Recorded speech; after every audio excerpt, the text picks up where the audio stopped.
We're good. Well, welcome to our September 16, 2015 Planning and Zoning Commission meeting. At this time, I ask you to please silence any cell phones or electronic devices, and then please stand and face the flag and repeat after me.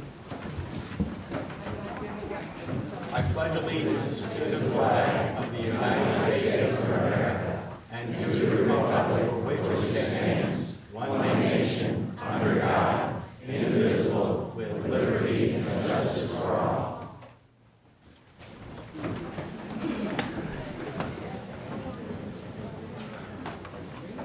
Applications read during tonight's meeting will be voted on by the Planning and Zoning Commission during this meeting.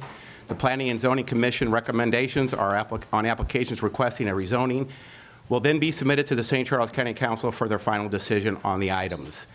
The individual items and bills for rezoning will be introduced at the Tuesday, October 13, 2015 County Council meeting. The vote this evening on preliminary plats is final. Only a recommendation for denial will be heard before the County Council. The final documents are introduced as a matter of record for public hearing and regular meeting of the Planning and Zoning Commission. The Unified Development Ordinance of St. Charles County, including zoning maps, the year 2025 master plan for St. Charles County, which includes the year 2025 future land use plan map. Just to give you a little bit of a roadmap of how things will work tonight, I will read the application into record. At that point, we'll then ask the staff for some recommendations on the application. After they've had questions from the council, we will then bring it to the petitioner, the person that's that's actually submitted the zoning request or the change or the preliminary plat, to come in front of us and submit that to us. We'll ask questions of them also. After that, the public has an opportunity to come up and comment on it. Now, I know there's a lot of you in the room tonight, so I request that you keep it brief, very to the point, and if someone's already spoken on the matter and is going to say the similar thing, please keep that in mind. So 2 minutes. We will ask questions of you at that time, but please try to follow along. And if someone's already spoke on that matter, please don't come up and just repeat it, because we could be here for hours on it. We kind of get the idea after a couple of people. The other thing I request is you fill out a speaker's card too, so that we get your on the record. After that, the petitioner then has an opportunity to come up and answer any of the questions that you guys have had, so that we can also ask those questions. At that point, we're going to bring it back up to the Planning and Zoning. At that time, we discuss it openly, and we also vote and make a recommendation that goes before the County Council. And again, that's going to be on October the 13th, so you do have a chance to go before the County Council also. I need a motion to open the meeting. So moved. Second. All those in favor? Aye. Thank you. Our first application is rezoning 15-000011. Applicant is KAPB LLC, Rational Investments LLC. The current zoning is A, agricultural district, 5-acre minimum lot size. Zoning requested is R1D, single family residential district, 10,000 square foot minimum lot size. The area is 9 acres. On the south side of Orf Road, approximately 1,200 feet east of Dalio Road, and it's in Council District 2. Staff? Thank you. The subject property, as you said, is zoned A agricultural, and A agricultural zoning is also found to the north and west of the site. To the south and east is planned development in Lake St. Louis. The future land use plan does show the property to be low-density residential, which is 1 to 4 units per acre. And area land uses include single-family residential to the north, east, and west, and vacant property to the south. The property it currently consists of 2 parcels totaling 9.01 acres, with the residents on the eastern parcel. The proposed R1D single-family residential zoning district sought by the owner would allow the parcel to be subdivided into lots with a minimum lot size of 10,000 square feet. Staff is recommending approval of the zoning application. There are lots of about 10,000 square feet to the east of the site in the Mason Glen subdivision, and to be developed to the south of the site in the Brookfield Crossing subdivision. So staff is recommending approval. We also find that the proposed zoning is consistent with the future land use plan. And there were no letters. Thank you. Any questions of staff? With the petition, go ahead. I was looking at the plan. What's the actual footprint in square feet of this proposed development for Eagle Estates? You said approximately 10,000 Well, square the feet. minimum lot size would be 10,000 square feet. Yeah, I was just running the math. That's 192,475.6 square feet at 10,000. There's 392,475.60 in the 9 acres. I was just wondering what footprint this is taking out of the 392,475.6 square feet. I'm sorry, I do not have the preliminary plat submitted. That will come in next Because- month. Okay, thank you. You can ask the engineer. Okay. So is the petitioner here? Wants to come and speak before on this? Thank you. Yes, this guy. Yeah. Could you come to the podium, please? Raise your right hand.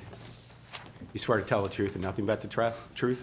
Yes. Thank you. And state your name and address for the record, please. My name is Marvin Glore, and I'm with Bax Engineering, and our address is 221 Point West Boulevard, St. Charles. Okay, go ahead. I'm here tonight representing the applicant and the owner of the property to rezone this parcel of ground to R1D, which is 10,000 square foot minimum lot sizes, as Janet indicated in her presentation. The plan that we submitted with this is not the preliminary plan. It's just a mere sketch layout of what you would probably see if the zoning is approved. We would submit a preliminary plan at a later date to come back through for approval.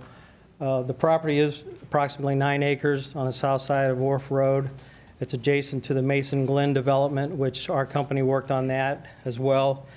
That is in the city of Lake St. Louis, and that development is approximately 244 lots, single family.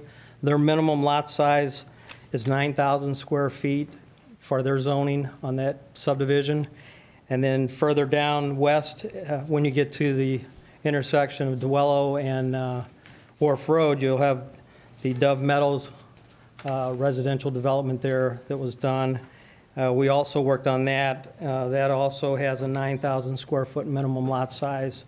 But both subdivisions have, most of them are more than the 9,000 square feet. They're in the 10,000 square foot range and above. So, you know, everything that we're applying for and requesting tonight is consistent with what's going on in the area there, and it meets the comprehensive plan that St. Charles County currently has in place. So we feel like that we have a product that's consistent with the area that's being developed and also consistent with the master plan. So we would hope to get approval of that from this commission. Thank you. Any questions? Is the owner going to live in the existing house that's on the property? No. Can you answer Gary's question on the, Well, he answered it because he's going to change the Okay. preliminary plat. Yeah. okay. Any other questions? Thank you, Marvin. Okay. Is there anybody in the public that wants to come up and speak on this matter? It's time to come forward. Seeing none, I'll go ahead and close this and bring it back to, okay, come on up.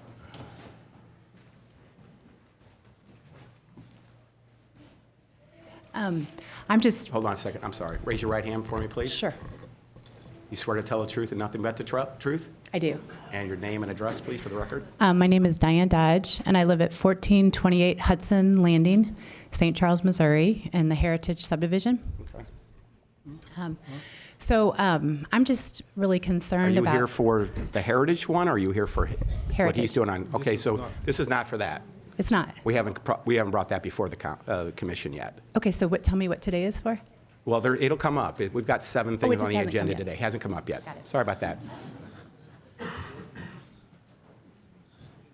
All right, seeing none, we'll go ahead and close the meeting and bring it back to the commission. Any questions? I have none. I have none. So entertain a motion to, I will make a motion. Second. so we have a motion and a second. Roger, how do you vote? Yes.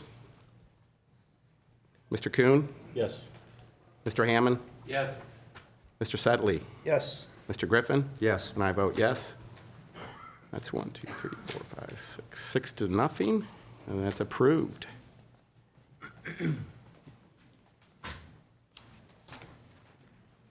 Okay.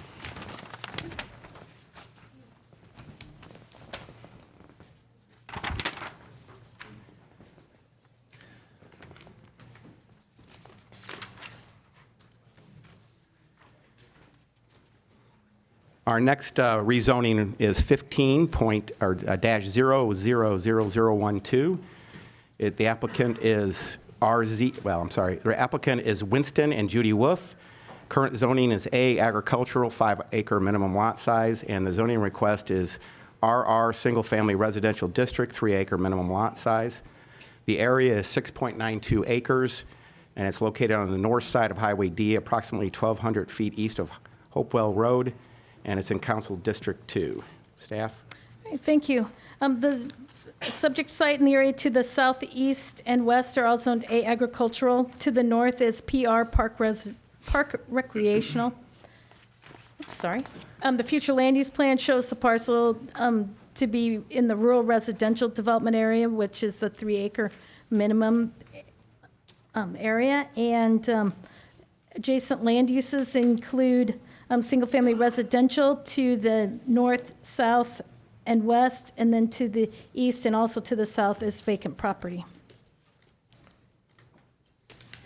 In this zoning request, staff looked at the other 3-acre lots in the area. There are multiple 3-acre lots in the area. The fact that the land use plan does call for 3-acre lots, staff is recommending approval. We did have one letter, and it was from MoDOT. Any questions of staff? Seeing none, is the applicant here?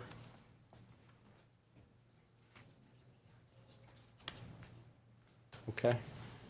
Is there anybody in the public that would like to speak on this matter? Well, seeing none, I guess we'll bring it back to the commission. Any questions on it, guys? If none, I'll entertain a motion. Motion to approve. Second. We have a motion and a second. Mr. Setley, how do you vote? I vote yes. Mr. Griffin? Yes. Mr. Ellis? Yes. Mr. Kuhn? Yes. Mr. Hammond? Yes. And I vote yes, 6 to nothing. Approved.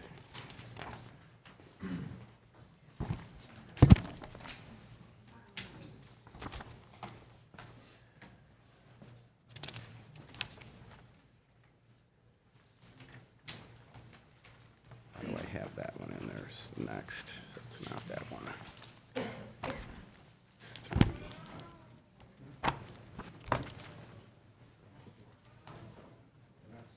And our next matter before us is a PUD 15-000003.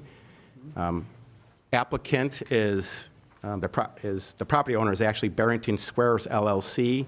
The current zoning is R1E PUD, single-family residential district with planned unit development overlay district. Requested amendment is amended to PUD, use from recreational area to multifamily residential. The area is 2.7 acres. It is on the north side of Heritage Landing between Stonewall Station and Heritage Court, and it is in Council District 7. Staff? All right, thank you. The subject site is part of the original Heritage planned unit development. In 1974, it was rezoning. At that time, our PUDs were called an RL, large-scale residential zoning. So this property was part of that area and developed with recreational uses. Other area land uses include multifamily residential to the east, single-family residential to the south, and there's some commercial uses to the west. Also to the north, there's some more multifamily. The future land use plan does show this area as high-density residential. As background, as I said, this was part of the 1974 Heritage PUD. that was approved for 720 multifamily units. Originally in Heritage, 491 units were constructed. And then in 2004, there was another area of recreational use that was converted to multifamily units, and that had a total of, I think it was 15 units. The current plan is to remove the tennis courts and swimming pools and construct 3 buildings, each containing 12 units each. Let me pull that up.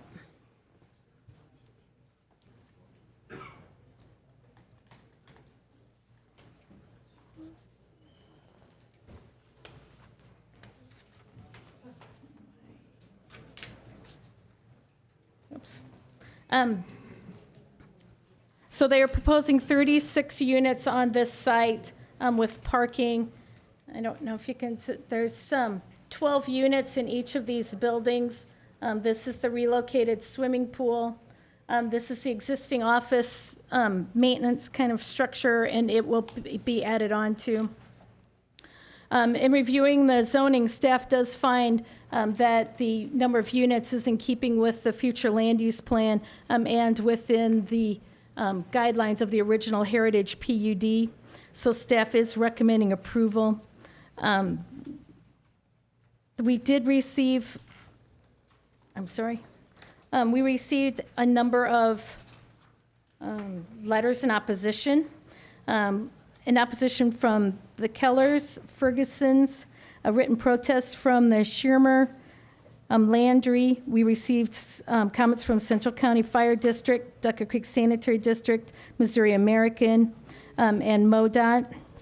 An opposition letter from the Smiths, a written protest from the Alhoffs, Kenyans, an opposition letter from the Millers, sorry if I'm mispronouncing, written protest from the Pers, Hollingsworth, Ruhlmans, Heigl, opposition letter from Ellis, written protest from Taki and Carter, opposition from Whitley and Shortall, and a written protest from Wozenwitz, and that one was handed out to you this evening.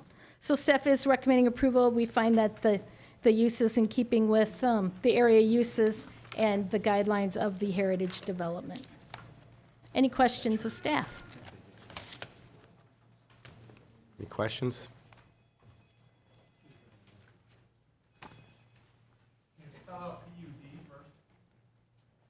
Spell it out. It's planned Pl- unit development. Planned unit development. Yeah. So I'm sorry, folks, you're going to have to wait. This isn't just open to, you have to come before. So I'm going to ask the petitioner to come in front of us and present it.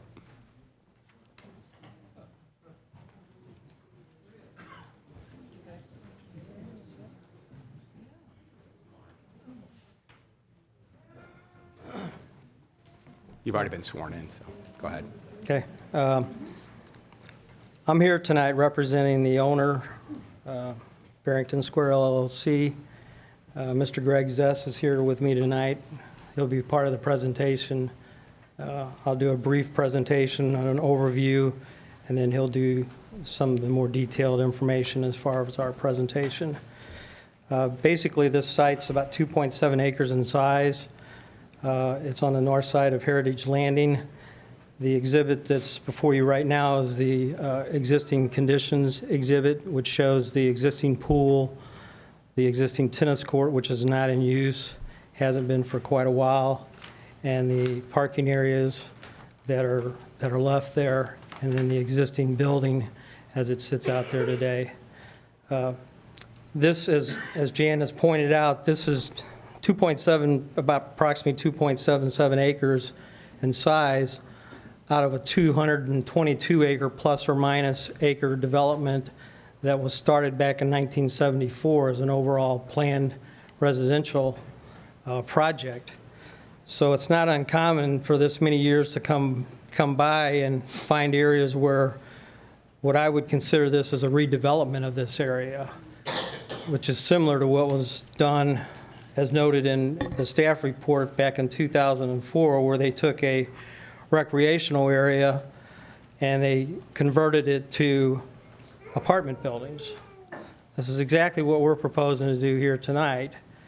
is to take this area that you're looking at and turn it into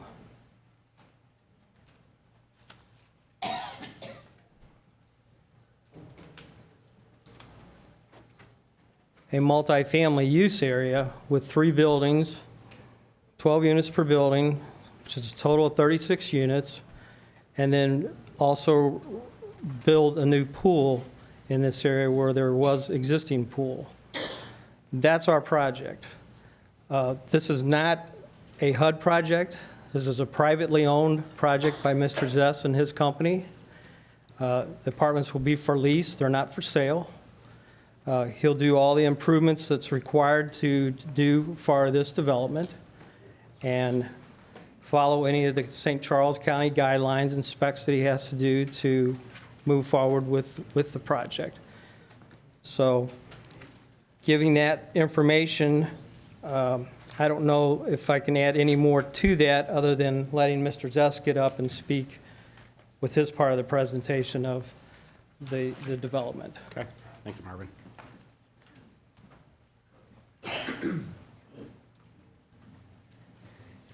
Raise your right hand, please. Do you swear to tell the truth and nothing but the truth? I do. And state your name and address for the record, please. My name is Greg Zess, and I'm at 2000 Sherman Square Drive. Okay, go ahead. Okay, first of all, I wanted to reiterate that there's a lot of rumors that this is HUD. Greg, go ahead Okay, and address okay. us, please. It's not HUD. Okay. We own the apartments directly next door, 168 apartments. We have the largest investment in the whole neighborhood. It is our belief that anything bad in that neighborhood would hurt us the worst. I appreciate everybody coming out here tonight to protect that neighborhood because we want that neighborhood protected more than anybody else. If you had a $10 million investment in a neighborhood, you wouldn't want somebody building something bad in there like we don't. There's a lot of rumors running around that we're going to put HUD in there. There's no way we would put HUD in there. If we wanted to put HUD in there, we would put it in the 168 units we already own. They say there'll be an increase in crime. If there was a lot of crime coming out of the apartments right now, I think we would have heard about it. We see a tremendous demand by young people and old people looking for apartments right now. I go over to my leasing office and I see all these people coming in looking for housing in your beautiful neighborhood. And all our apartments are always leased. And I knew that this ground was sitting there, and it's just a shame to let that ground sit there while all these people are looking for a place to live. These units are not small, little dumpy units. They're 1,236 square feet, 2-bedroom, 2-bath apartments. They're bigger than the ones that are existing there now and probably bigger than a lot of the condos in the area. I've tried to be a good neighbor the whole time I've been there. We own the apartments. We pay our condo or Heritage Association fees on time every year. We ask nothing of the association. I know the condos don't either. We don't ask them to maintain our detention ponds. In fact, the detention pond, Greg, the could you please detention, okay, I'm address sorry. us? I'm sorry. The detention pond behind our Building 8 tied in behind Building 9 in the condos next door. And we voluntarily took that other half of that detention pond from those condos and maintained it at no cost to those condos. Went ahead and took that under our belt 7 or 8 years ago. I am a member of the board also because I represent the 168 units. So you currently have 168 units that are right next to where you're built? Absolutely. Okay. How much Yes. are you invested in the project right now, this new project? We figure around $4 million. Okay? Because the swimming pool's getting older and dilapidated, and we wanted to move our office, our leasing office up there, and we were going to increase the size of the building in order to put in a small weight room for the residents to use. Okay. And to compensate for the cost of doing all that and everything, and that land's all sitting there. And unfortunately, I play tennis, but a lot of people don't anymore. We were going to take the tennis courts and go ahead and make those buildings also. And we just wanted to make the project nice. These are beautiful buildings. We're building the exact same buildings out in Wentzville right now, out off of Highway 61. And we just thought it would be a great fit. Have you done any demographics on this and as far as people that are going to be moving in, income levels, anything like that? We assume that they're the same that's living there now. Okay. It'd be the same, maybe a little higher income, because these units are going to rent for a bit more than the units that we currently own. Okay. Because they'll be up in the 900 to 1,000 range, where the units there now are more in the 600 to 800 range. Okay. And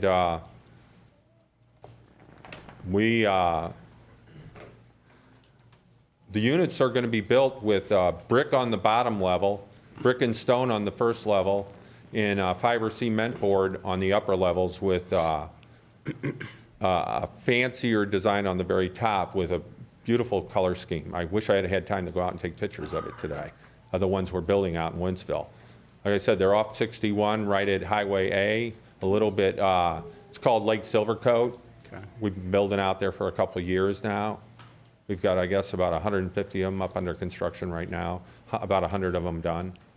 And we just thought it was such a nice fit to make this neighborhood, instead of having it look old when you come in, to have some brand-new, beautiful buildings sitting there. And it would also make our apartments look like a newer complex than it is. And the number of units we're putting in there are no bigger than some of the single buildings that are sitting in the condos next door, and we also own one of them because I guess when they originally built those, they didn't have enough people to buy the condos, so we ended up owning building number 8, which is right next door to building number 9. I know there's been a lot of misinformation out. I was looking at the thing. I am a member of the board, so I was lucky enough to go ahead and get the letter that they sent out. And the things they said is increased crime. Why would we want to chance increased crime in a neighborhood where we have such a large investment? And as far as for construction, noise, and mess, believe me, we had the most transient group. If we have a mess in noise and everything, our people are the easiest ones to pick up and move out. And it would hurt us worse than anybody in the neighborhood. So, and the other things is the infrastructure, which I'll make sure that, me and Bax Engineering make sure that the infrastructure is correct and doesn't cause any hardships for the neighborhood. And increased traffic, we're real close to the front of the subdivision, and most of the people in our area just come into the subdivision and leave. Okay. And as far as the association, this will increase the amount of money we're paying to the association by another 36 apartments, which is over, I don't know, $3,000 a month. I mean, $3,000 a year or better. I didn't look up the exact number. And there's no cost to the association with what we're doing. Okay. Because when we make these improvements and everything, it's not going to cost the association everything. It's no added cost to the association at all. So Greg, why don't we do this? Why don't we let some of the residents come up, Sure. and then you'll have a chance to come back before us and try to Sure. answer some of those questions. Does anybody have any other questions up on the board? I have a question. Sure. Do the residents pay a fee, an annual fee for the upkeep of this space now? Or who pays for the upkeep? The tennis courts are deteriorating and the pool's deteriorating. Who's supposed to maintain that? That is the apartments. The apartments own all that ground. They don't, this apartments own the swimming pool and tennis courts that are existing there, and the residents of the neighborhood pay nothing. It's all on our part. That's why we want to redo it and make it nice. Okay. There is no expense to the people in the neighborhood for anything on my property. The existing apartments, nor on this property. Have they been kept up? The apartments have been kept up real well. Please, folks, you'll have your We've opportunity. redone most of the apartments. You can see that there's been a dumpster around there, and you can check with the county guy that we have gut rehabbed probably out of the 168 units, 130 units in the last 3 years. That's why we got the units done, and now we wanted to do the public area. We've owned the place right around 11 years. And as far as when we bought it, no, it wasn't maintained very well. And we put fiber cement board on all the buildings when we first bought it and put new windows in, and now we've gone and put all new heating and cooling systems in, and we took them apart and put them back together is what we did. You can ask the guy in the Public Works Department about how many permits we've pulled and how many inspections they've done there in the last 3 years, if you want to go ahead and review it, because we've spent a ton of money there. Any other questions? Just real quickly, I was thinking the same thoughts, because normally when you have an association, you take care of the facilities, pool, tennis courts, and so forth and so on. And you're saying the assessments from the Heritage, this group, nothing contributes to the upkeep. So the pool has deteriorated and the tennis courts deteriorated because, That's his property. yeah, yeah, okay. Please. Yeah. I'm sorry. You'll have your chance. You'll have your chance, sir. The ownership of that has been ours since I bought it. Okay. And we've received no money from the association ever. In fact, we've let them use our parking lot to pile up mulch to spread out around the neighborhood. And when I was on the board more active, we bought a bunch of plants, which I know Frank Rosen and a bunch of other of us, and I let them come over and fill their water trucks up over there and never even charged them for the water. I've been trying to be a real cooperative, but as the things gotten older, it was way too big of a recreational area for that many apartments. Okay, thank you. Okay.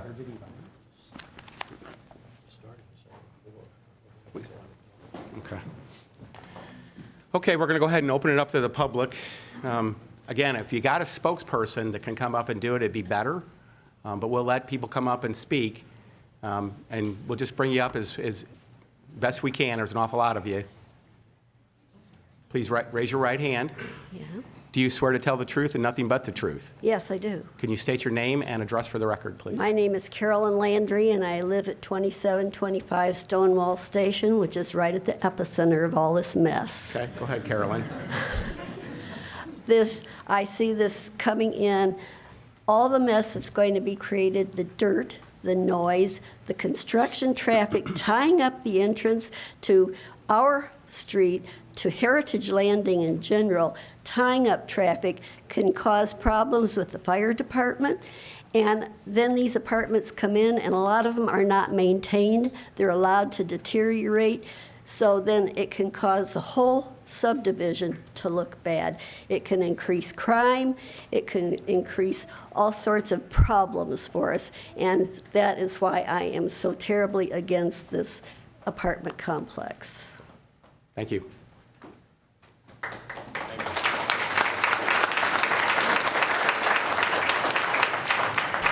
Raise your right hand, please. You swear to tell the truth and nothing but the truth? So help me God.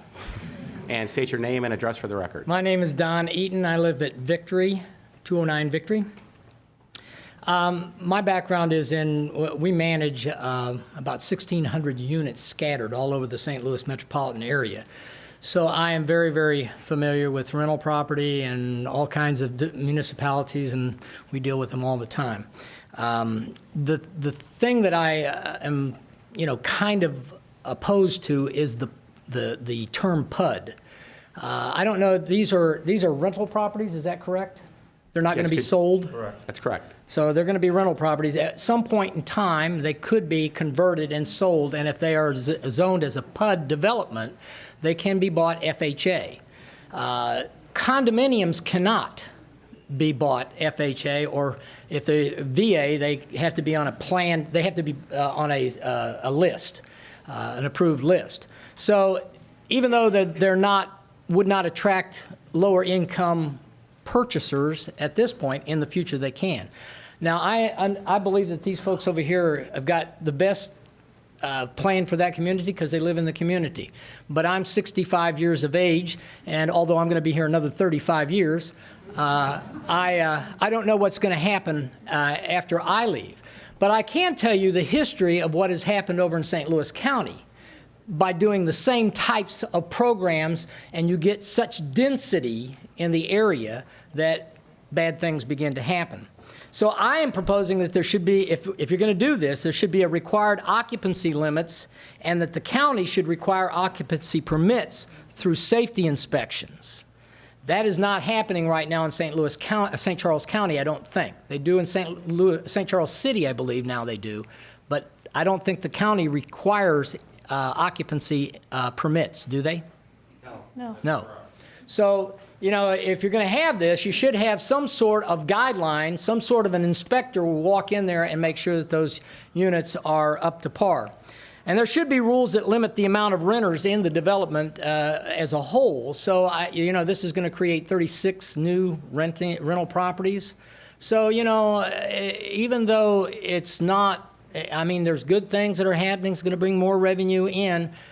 I can show you history. The more rental property you have in a particular area, if it's high density, the values of the surrounding community will drop. I'm a realtor, and I look at those things every day. I think that there needs to be limits on pets and the type of pets, and leash laws have to be put into effect, because you're going to have people living there, they're tenants, and they're going to have to be living there, and they're going to want to have certain pets. Then parking restrictions. I manage a PUD development right now. Now, this is made up of both tenants and owners. And over a period of time, what has happened, and I know that the reason that PUD developments have come into being is that it gives the developer a lot more flexibility. So they don't have to run to the Planning and Zoning Commission for every decision they have to make. And I think that they pay their own staff and the whole bit. But I can tell you that the PUD that I manage right now has tremendous challenges with tenants and owners fighting over parking places.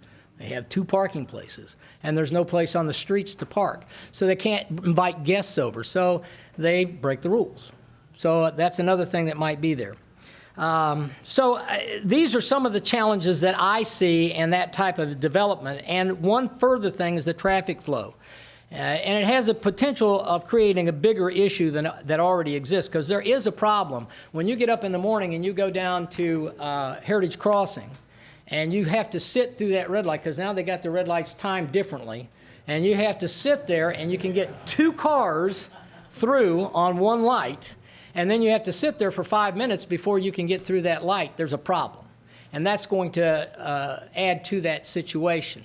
So these are my concerns. If you can come up with ideas on how to overcome them, more power to you, and I'm sure that everybody here would listen to that. Thank you. Thank you.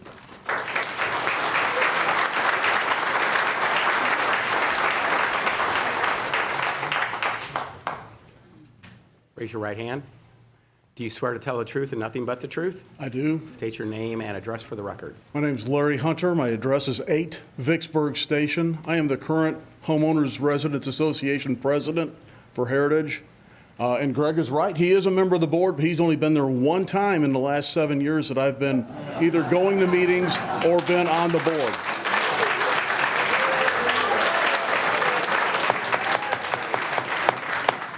The first we heard of this planned building in this 3-acre plot was when he was cited for the deteriorated condition of the property.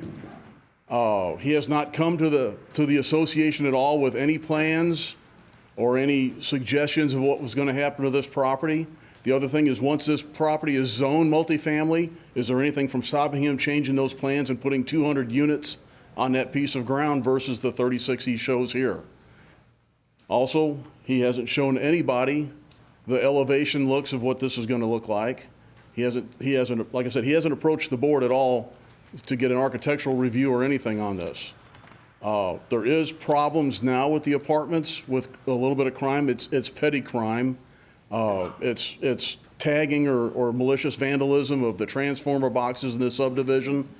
It's stealing of catalytic converters and items like that. And it has been traced to residents in the apartments. And he is right, he has done improvements in the apartments in the last couple of years. But the thing is, where he says this is at the front of the subdivision, people only use the front 2 entrances in the subdivision, I know better than that.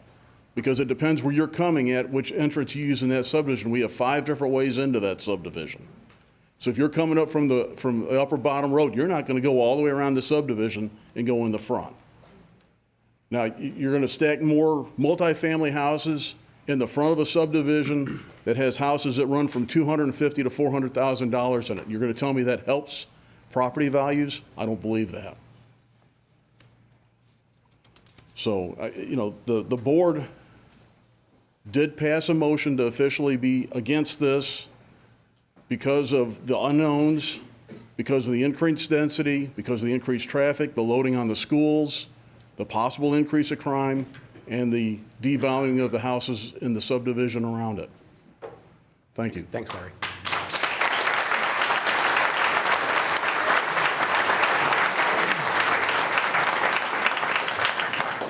Raise your right hand. Do you swear to tell the truth and nothing but the truth? I do. State your name and address for the record. My name is Diane Dodge, and I live at 1428 Hudson Landing in the Heritage Subdivision. Go ahead. I guess the one thing I want to focus on is, one of you mentioned this, but we've lived there since 2000. And so what I'm wondering is that if the pool and the tennis courts have been in disrepair all this time, that's the part I don't understand. They've kind of been continuously in disrepair. So what's to not make us believe that that could be the same when these apartments come in?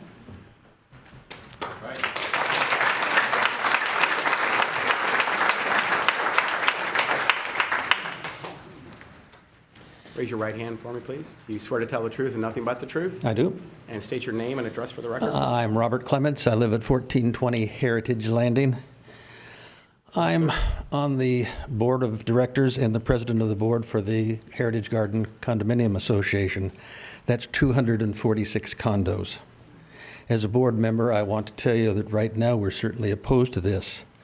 Our main concern is traffic. How much more traffic are you going to put on this little road?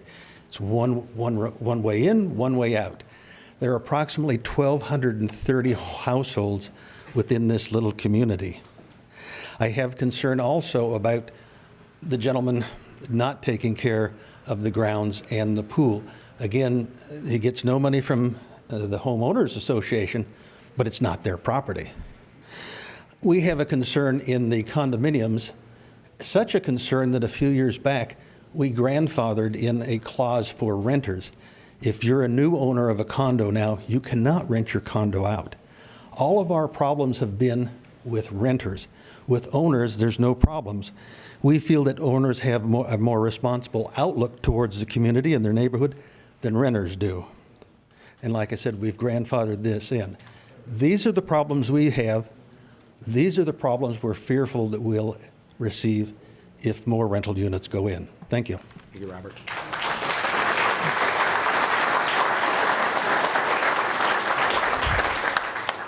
You raise your right hand for me, sir. You swear to tell the truth and nothing but the truth? Yes, sir. State your name and address for the record, please. My name is Jim Rutherford. I live at 2782 Heritage Landing, which is directly across from the driveway going into the apartments. As it was read into the record at the outset, that these were conditions and these units were built in 1974. Things have changed in the last 30, 40 years since 1974 as far as population wasn't as nomadic back then as they are now. I've seen a lot of changes coming in there. I've lived in the subdivision since 1997, and the amount of traffic with the inception of the trails and the other additions that have gone on there has, all I could say is we have several stop signs that are slightly used because there's people that come through there quite a bit. And there's a lot of young children that live along Heritage. One of the board members has 6, and he's 2 houses removed from the intersection. The other I guess comment that I would make is, yes, Greg has been on the board for a while. I served on the board for a while with Greg, but he has not been at meetings for several years. The amount of money that the association gets from the apartments is pretty, it's substantial, but we don't use the pool or the courts. We don't have access to that, and because he receives nothing for that. I didn't want that to be anything that was misrepresented. The association as a whole does not have, single families, condos. The only people that have access to the pool and the tennis courts were the apartments when Greg bought them. So, but what we do maintain is the common grounds where people walk their dogs, people drive, wreck bushes and things like that. So, that part is on the association, and we do take care of that. But I would just say we are against this. I am against this for numerous reasons, but It doesn't cost the association anything if he builds these, but it costs the association members property value. I come from North County. I've seen it. And thank you.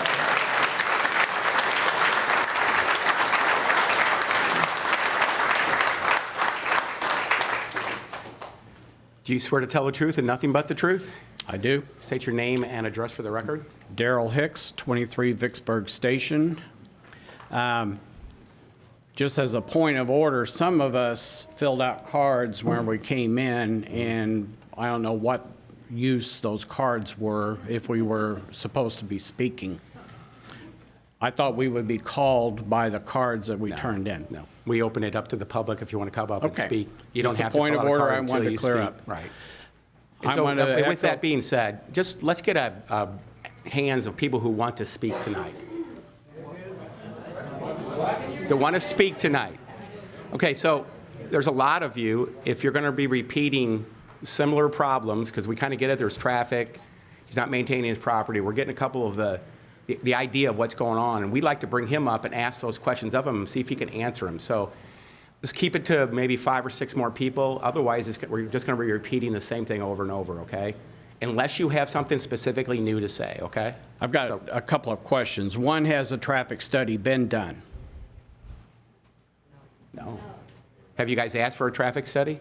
No, but when Okay. you add that many more units to an already congested, I Right. would think that the Sure. county would want to do some traffic studies there just to see the amount of traffic coming out of there in the So morning. you have an opportunity to go to the county council and ask them now. There is a county representative from the council here, and we talk about that a lot. He actually says, come to us if you have road problems, and please ask for those things. So that's where you address that, not here, though. I'm sorry. Okay. When Ms. Whipple read those in opposition, she named 2 that I'm interested in, as Duckett Creek and American Missouri Water. So what was their opposition to this plan? No, They're not they- in opposition. They were not in opposition. They sent comments. Central County, they had no problems with serving the area. Duckett Creek also said that. Missouri American said they had adequate facilities for water and fire. I disagree with that because I live on Vicksburg Station. We live up at the top of the hill, and we have very low water pressure. I think it's overbuilt for the water mains that are in that area, and I think that, I'm concerned about when a fire happens, is there enough pressure in the fire hydrants to put out a fire? It's a good concern. Because we have to open our tap all the way, and we barely get water. So at the planning and zoning, we can't address that question. I don't know about Duckett Creek or... Well, don't you Missouri consider Wa- those things Absolutely, when you and they've addressed vote? that. They have said that they have adequate facilities to maintain. But you haven't heard from us. Well, I mean, you're not...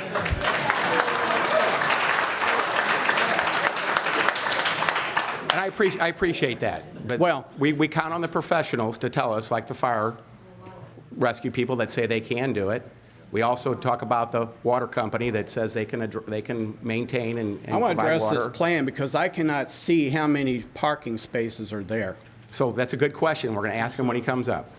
There's 120, I count them up. Yeah. 120 for 36 units. That's correct. Okay. This was approved in 1974. That's 36 years ago. And conditions change, and people's minds change, and I think you've got the group here. We do. We see it. Okay. We do. Thank you. Thank you. Thank you, Darrell. Raise your right hand. You swear to tell the truth and nothing but the truth? I do. Thank you. State your name and address for the record. My name's Ray Jurgen, and I live at 316 Liberty Lane. I just want to clarify something. I don't want you to get the wrong opinion. I've lived in Heritage just about since the inception of it, and Hardesty and Johnson built all those homes in there. And he put aside that swimming pool for the condos and for the apartments. If we wanted to go up there, our residents, we had to go up there and pay $350 each summer if we wanted to swim. So we have paid, money into that for it to be taken care of. Good to know. And because of the fact it was $350, a lot of people built swimming pools in their backyard, and they left and did not go up there, which they could not sustain it only with the apartments and stuff. And then the second thing I just wanted to bring up is that I was on the board of trustees there for a long time in the 90s, and, you know, we had a procedure to where if we wanted to do something to our house or something like that, we would bring it before the architectural committee. I have not seen anything on the minutes or anything where Greg has brought this before the architectural committee to get it approved first. That should have been his first step. He brought it right to you first immediately, and I think he's going in the back door. That's all that a lot of the upsetting some of these people. Do you feel like he's going in the back door right now? Yeah, Really? With all these people here? yeah. Huh? That's why we're trying to slow it down. And that's why we send out and tell you. Well, you know, I why we only, send it out and tell I you only guys. got this letter from the county, St. Charles County, 2 days ago. Just 2 days ago, and you were having a hearing today. We had to round up. Look at all the people here. Round them up and Excuse me. some of them never got Excuse me. it. Okay. Do you guys know anything about that? Dan? The letters were mailed on, I think it was August 31st. Okay. They were mailed on August 31st. Ray, let me see that letter. Let me see the letter. I'm sorry, just let me have a copy of that. Just let me look at it real quick. I'll give it back to you. Let's see if We it's have dated. no reason to not have a letter. Sorry. Okay. Yep. Yeah, thank you. So please, folks. Thank you. Raise your right hand, please. You swear to tell the truth and nothing but the truth. I do. And your name and My name's address Andy for the- Satterfield at 13. I'm sorry, your name? Andy Satterfield at Thank you, Andy. 13 Homestead Court. Go ahead, Andy. And I guess I'm within 1,000 feet of this proposed development. When we started the meeting, there was mention of fire and rescue telling us something. Were they for it, against it? What did they say? They say they can service it. Okay, they can service Basically it. what they're saying. Okay. I can read If you want it's a little email. Go ahead. I've looked over the proposed development plan for Heritage Apartments additions and find no major issues with the project. The developer will need to obtain a site plan development permit and construction permit from Central County Fire and Rescue before construction begins. And that's from Stephen Brown, the Assistant Fire Chief. Okay. Well, my concern is more apartments in the area. It's pretty obvious as you're driving home every day which derelict vehicles are headed towards the apartments and which vehicles are headed towards the single-family housing. It's real evident, actually. And what I'm opposed to is just more apartments. Those are more people that don't have the same kind of skin in the game I do for that neighborhood. Those people aren't concerned about the long-term effects. They're in, they're out. You know, that's a temporary housing condition for them, and it's not for the rest of us. You know, so I just don't want any more people around that don't have the skin in the game. Thank you, Andy.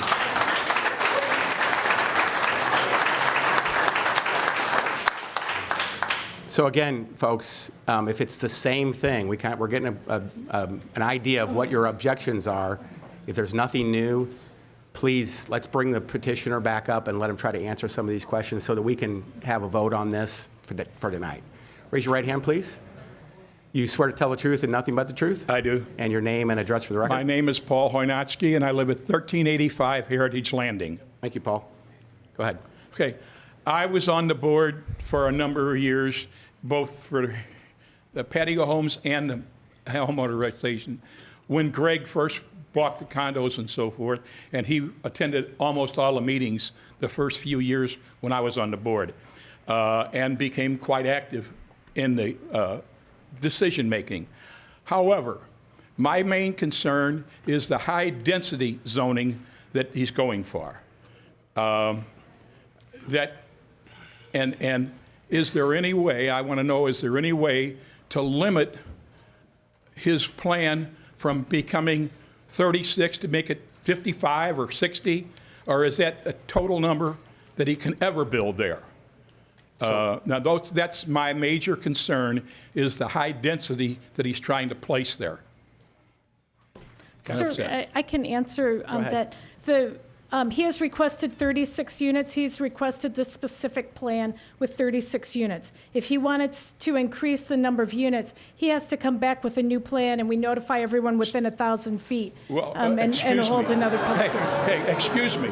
My point is there some way to limit what he can do other than the 36 units, if you approve 36? I'd like you to see maybe low density, which would probably make a lot of us much happier. Sure. But if it's high density is what he's going for, that's your call. I would like to see it become low density, and because I understand why he wants to convert it, I do, and make better use of the property. That's something that comes and goes. But if there's any way to limit what he can do in the future, I would like to see that part of the requirements. Thank you. Thank you, Paul.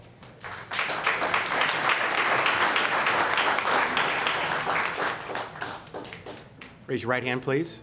Do you swear to tell the truth and nothing but the truth? I do. And state your name and address for the record. My name is Diane Swift. I live at 2737 Heritage Landing. I bought my house new in 1976, so I've been there 39 years. My concerns are, first of all, let me say, I don't think I'm alone saying I didn't get a notice at all, and I live within 1,000 square feet. The only reason I found out about it is I happened to see a sign that was stuck over in the bushes in the median. And that's how I found out about it just a few days ago. My next concern is overcrowding in the schools. He bought the land with the pool, I think with the intention of knowing that was future expansion for him. He has not maintained the pool because there was no point in putting money into it when he knew he was going to tear everything down. And I do not have any confidence that what he says will follow through. He said it's not going to be HUD. There's nothing to keep him from changing that later down the road. And I just don't feel that it's good for the subdivision. And I have a lot invested. I've been there 40 years, and I don't intend to move. Thank you, Diane. Thank you. Appreciate it.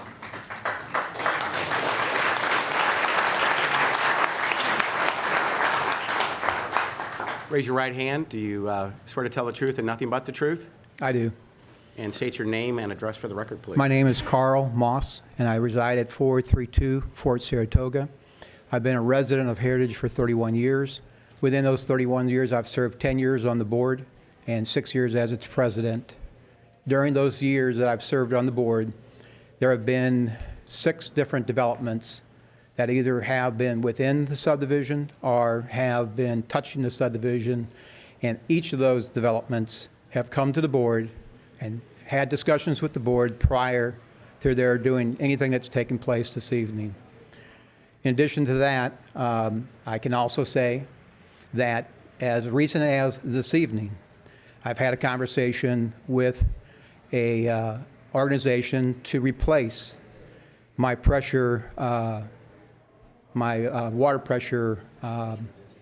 No, it's to build the pressure up in my house. Okay. Without that, I cannot run my sprinkler systems. And I put that in 10 years ago, and it just went out this past season and has to be replaced. So anyone that wants to tell you that the water pressure is sufficient in Heritage, or at least in the additions, or in the Heritage Trails where I reside, is not actually being completely honest with you. My wife has also served on the board for 4 years and as president, and during that period of time, she also has never had an instance where someone has come before, or has been on the board as a board member, trustee, and has not presented to the board prior to their taking this kind of action to the board what their anticipated actions are as far as within the subdivision. Okay. Appreciate your time. Thank you, Carl. Raise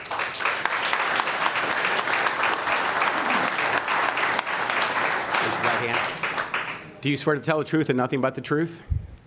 I do. And state your name and address for the record. Jeff Fine, 19 Vicksburg Station. Okay, Jeff, go ahead. I've been lived in Heritage for about 27 years. Appreciate you guys listening to the forum here. I just have 3 quick questions. Number one, I'm curious, how many people in here live in Heritage? Yeah. Okay, and is it my understanding, and I'm not trying to be funny with this, I want to make sure, my understanding that you guys basically represent us? That's true. Okay. Question, how many people in here do not want this development? So So Jeff, I mean, I appreciate that. Just address the board. What other questions do you have? Yeah, I mean, that's it. I just wanted to make that statement that obvious that represents your truth.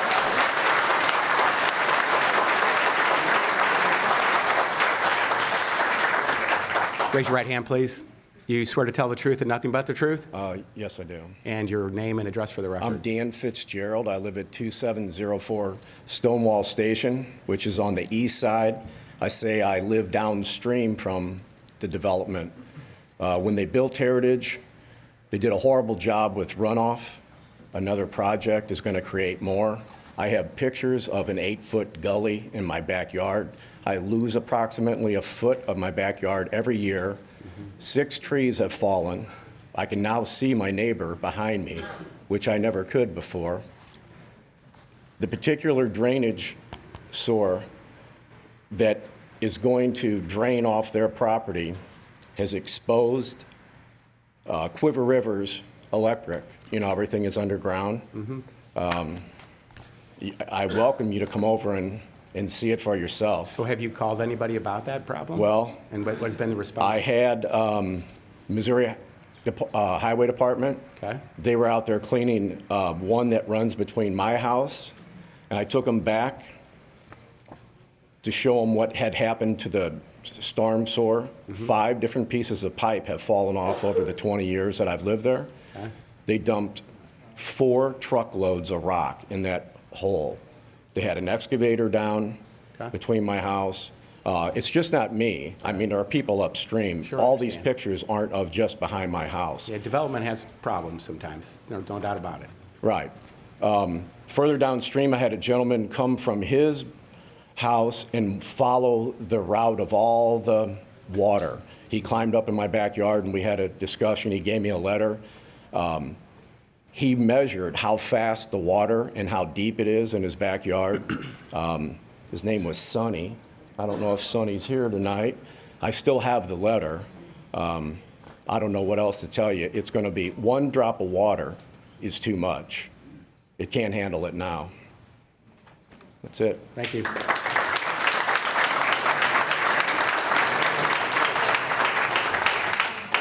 You swear to tell the truth and nothing but the truth? I do. And your name? My name is Ken Gontas at 525 Lexington Landing Drive.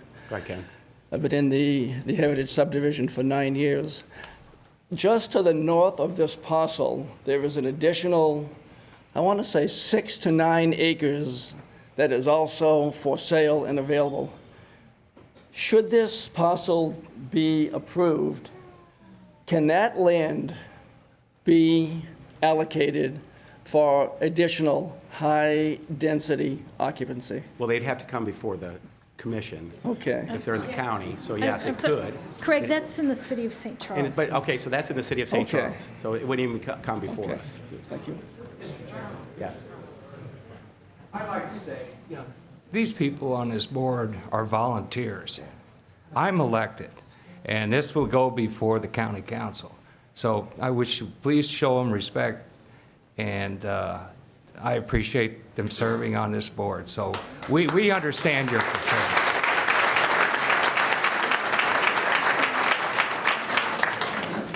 Raise your right hand. You swear to tell the truth and nothing but the truth? I do. And state your name and address for the record. My name's Tom Marisi. Tom, and I'm go at 232 Victory Lane.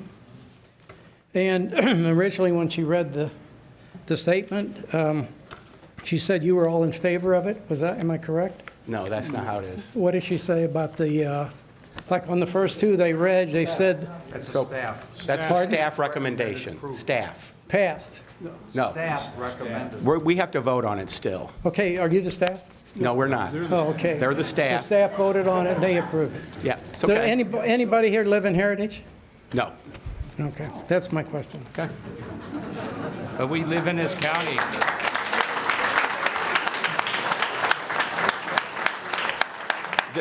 So guys, if you don't have anything new to say, please, let's bring up the petitioner and let him answer some of these questions so we can get to the vote, okay?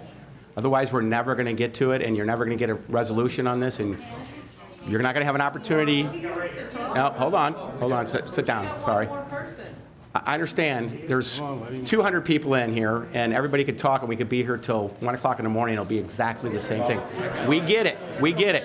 We get it. Trust me, we do get it. You swear to tell the truth and nothing but the truth? I do.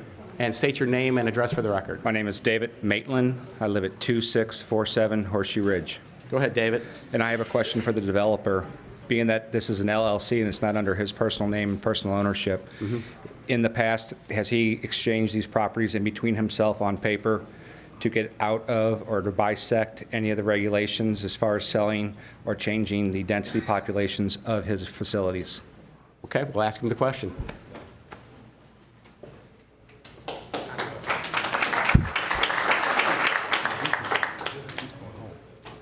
Raise your right hand, please. You swear to tell the truth and nothing but the truth? I do. And state your name and address for the record. My name is Toby Roberts, and I live at 305 Yorktown Square Court. Go ahead, Toby. This was just barely touched on, but I just wanted to point out that, for example, as far as the overpopulation in that area, the middle school right now is like at almost 1,000 kids, and they say it's just busting at the seams in comparison to the middle school across the highway is at like 400 and something. So that's just going to add that many more kids, and or possibly redistricting, which is going to put kids then in different schools. And I know they did that a few years ago, and I just am concerned how that'll affect that. Okay, thank you.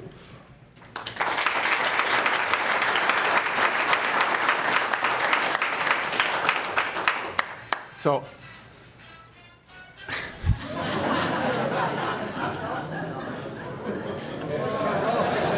just so you know, he did that on purpose just to break the tension. So we're going to go ahead and bring the petitioner up and let him try to answer some of these questions and see if we can ask him some of the questions you guys are looking to have answered too. Okay, thanks for letting me come up again. First of all, I'd like to say, yes, when you do a PUD, it does hold the project to 36 units, and we have no desire to make it larger than that. So we would have to come before this board here in order to increase it. And secondly, because when you do a PUD, it actually freezes the complex into that form that is approved. Secondly, the gentleman who was talking about the stormwater, all the stormwater from this project runs to the west. None of it runs down into Heritage subdivision. It all runs out to the west. So it's running out the back of it? Yes, then? out the back. You can Okay. see the detention pond over there. There's a double detention pond over there, and it all runs out towards the highway. Okay. So none of the water runs down into the subdivision. All the storm sewers in there and everything run over to that detention pond. Okay. And thirdly, I have the same concerns they do about all these things, like I stated when I first come up here. I don't want this subdivision to become a bad subdivision. I served on the board for 3 years, and I went to a lot of meetings up there. Unfortunately, I got involved in a lot of other things, and they moved the meeting night to Tuesday night, which I played tennis my whole life, and I couldn't attend the meetings anymore. So, please. I own over 3,000 apartments, and this is just one small part of the whole thing. And I'm trying to do what is best for everybody in this subdivision and the general public. And most of their concerns seem to be, we already own 168 units, and they're not having these problems now. I don't see how 36 more units is going to create crime and low property values and everything else when the units already exist right next door. And with me having that many units, they've talked a lot about skin in the game. I don't think anybody has more skin in the game in that subdivision than I do.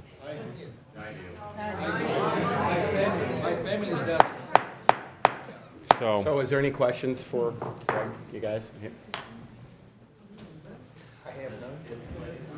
Okay, thank you. Okay. I would think it would be better, it would have been better for you to clean up the mess you had in the front there, the pool and stuff, before you brought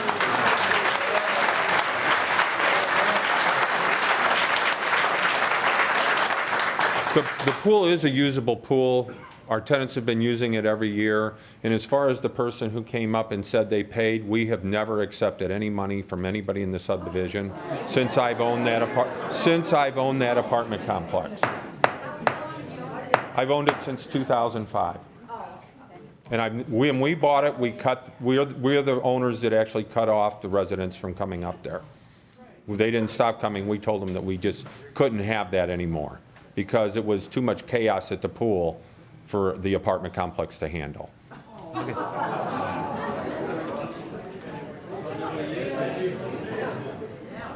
Any other questions?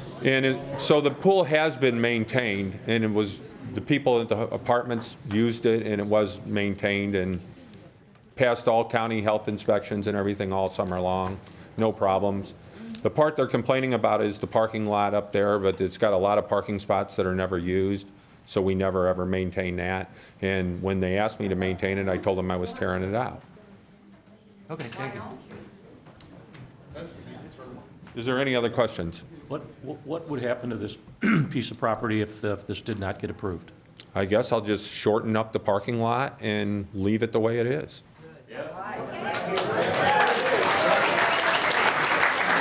And all the people who could have lived there will have to find another place to live, which is, a lot of the people who live in the apartments are the ones who end up buying the houses in the area.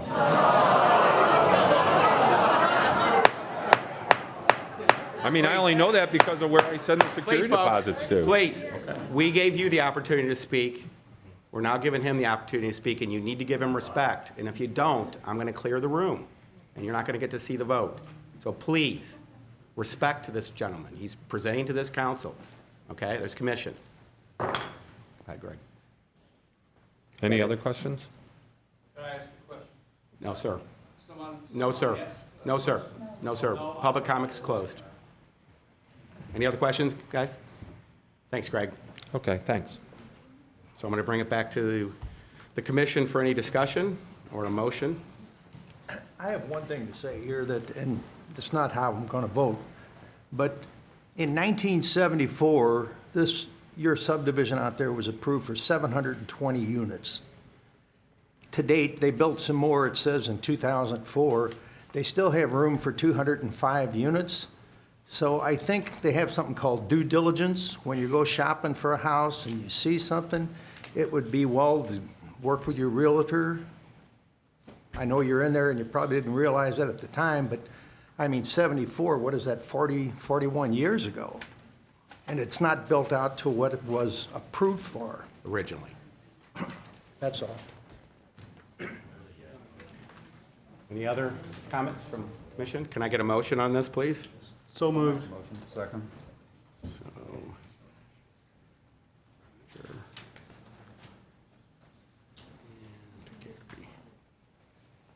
Roger, how do you vote? Yes. Mr. Kuhn? No. Mr. Hammond? No. Mr. Setley? No. Mr. Griffin? No.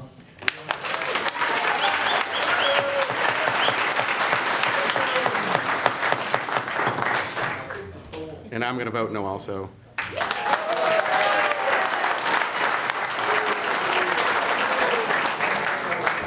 That's 5-1 against. He still has an opportunity to go before the county council, so don't forget about those dates.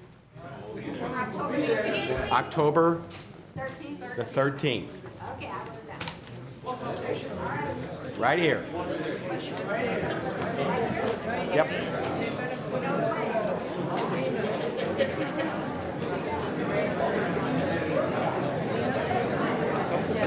Make a motion, we take a 5-minute recess. We have a motion to take a 5-minute recess. Second. Approved? All right.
All right, where are we?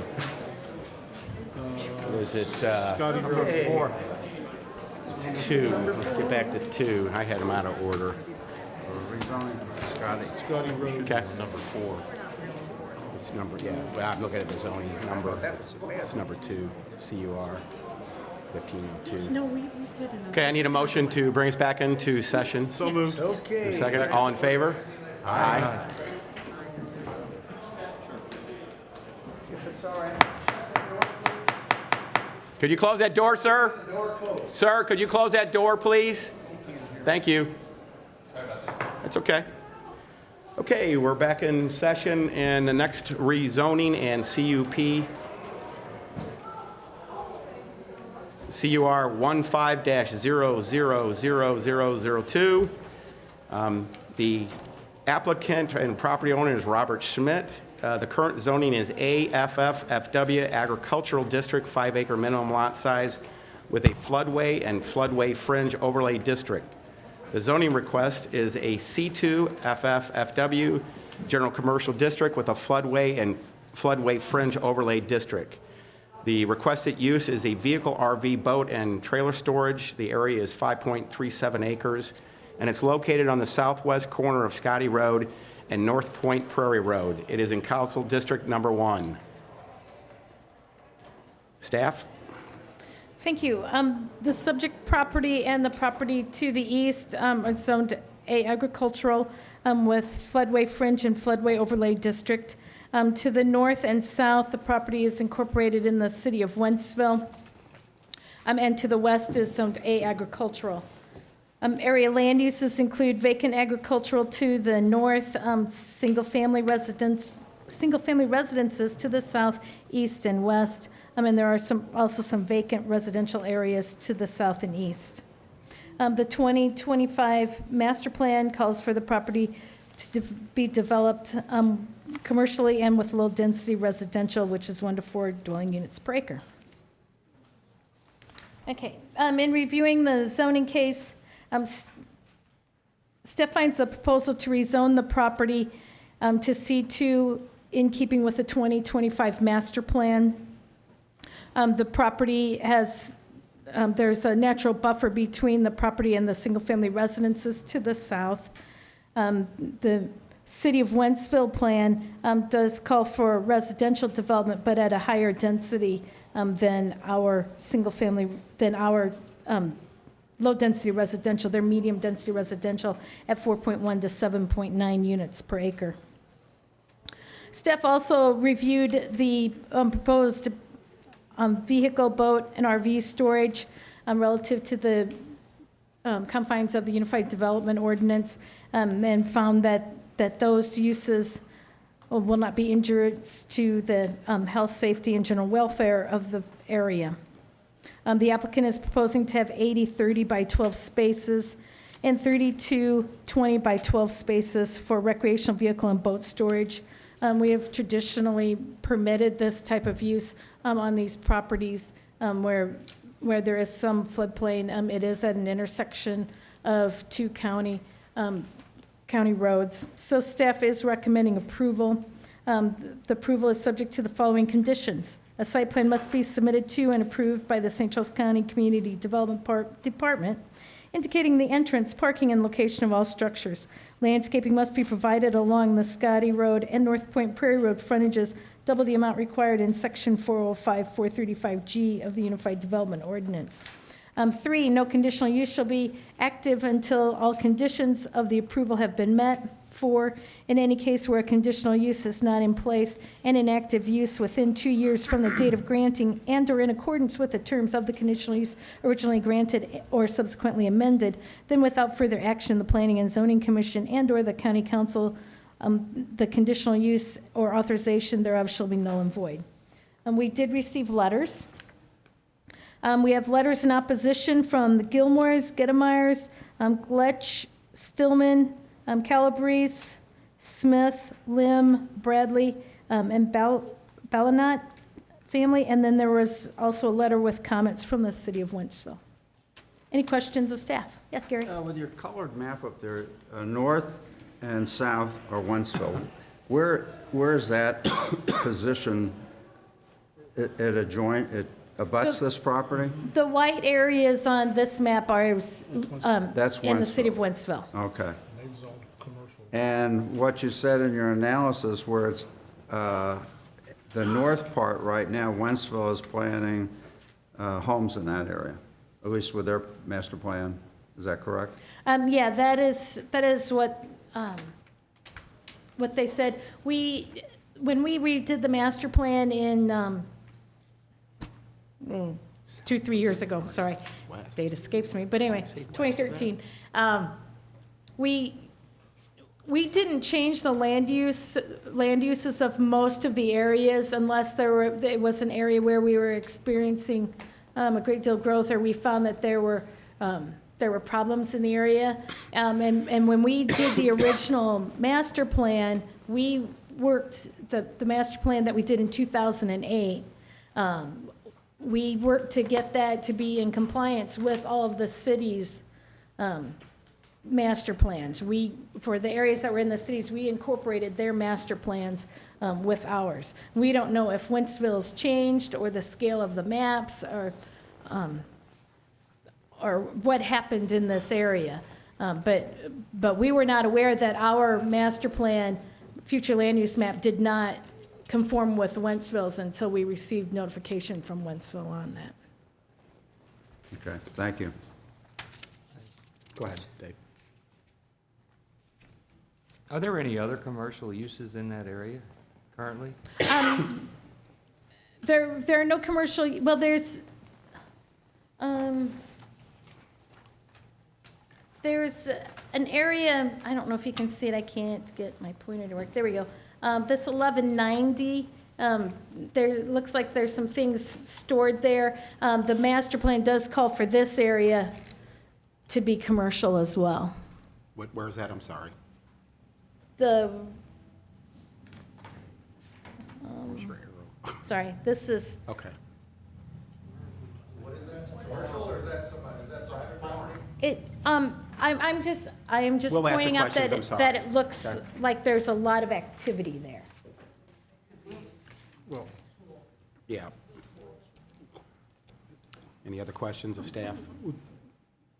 Jan, from this map you provided, has Wentzville already zoned a strip on Scotty Road commercial? As far as I know, no. That's what we got from their future plan in 2008. If I might just add, basically Wentzville's master plan, comprehensive plan, shows this tract for residential, but higher density residential than the yellow that we're showing for part of this tract in our master plan.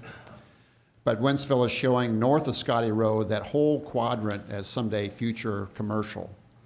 They envisioned that entire quadrant, I don't know how many acres it is, it's got to be 40 acres or more, would some year down the road, that's all going to be solid commercial.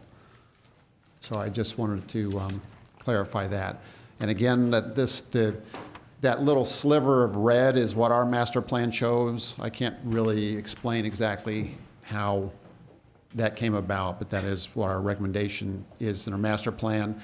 And for this tract itself, it's split, which is unusual, but it shows a split between residential and residential. That's untypical for any master plan. So in situations like that, you kind of have to interpret what the intent would have been in the master plan as best you can in terms of its recommendations for commercial versus lower density residential.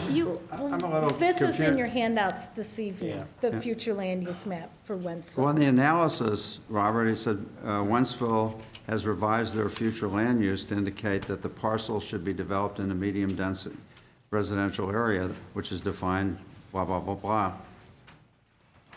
I'm a little confused. Now, you're just saying now it's not going to be residential, that north parcel is going to be commercial? The parcel to the north is shown on this map to be commercial, this blue triangle.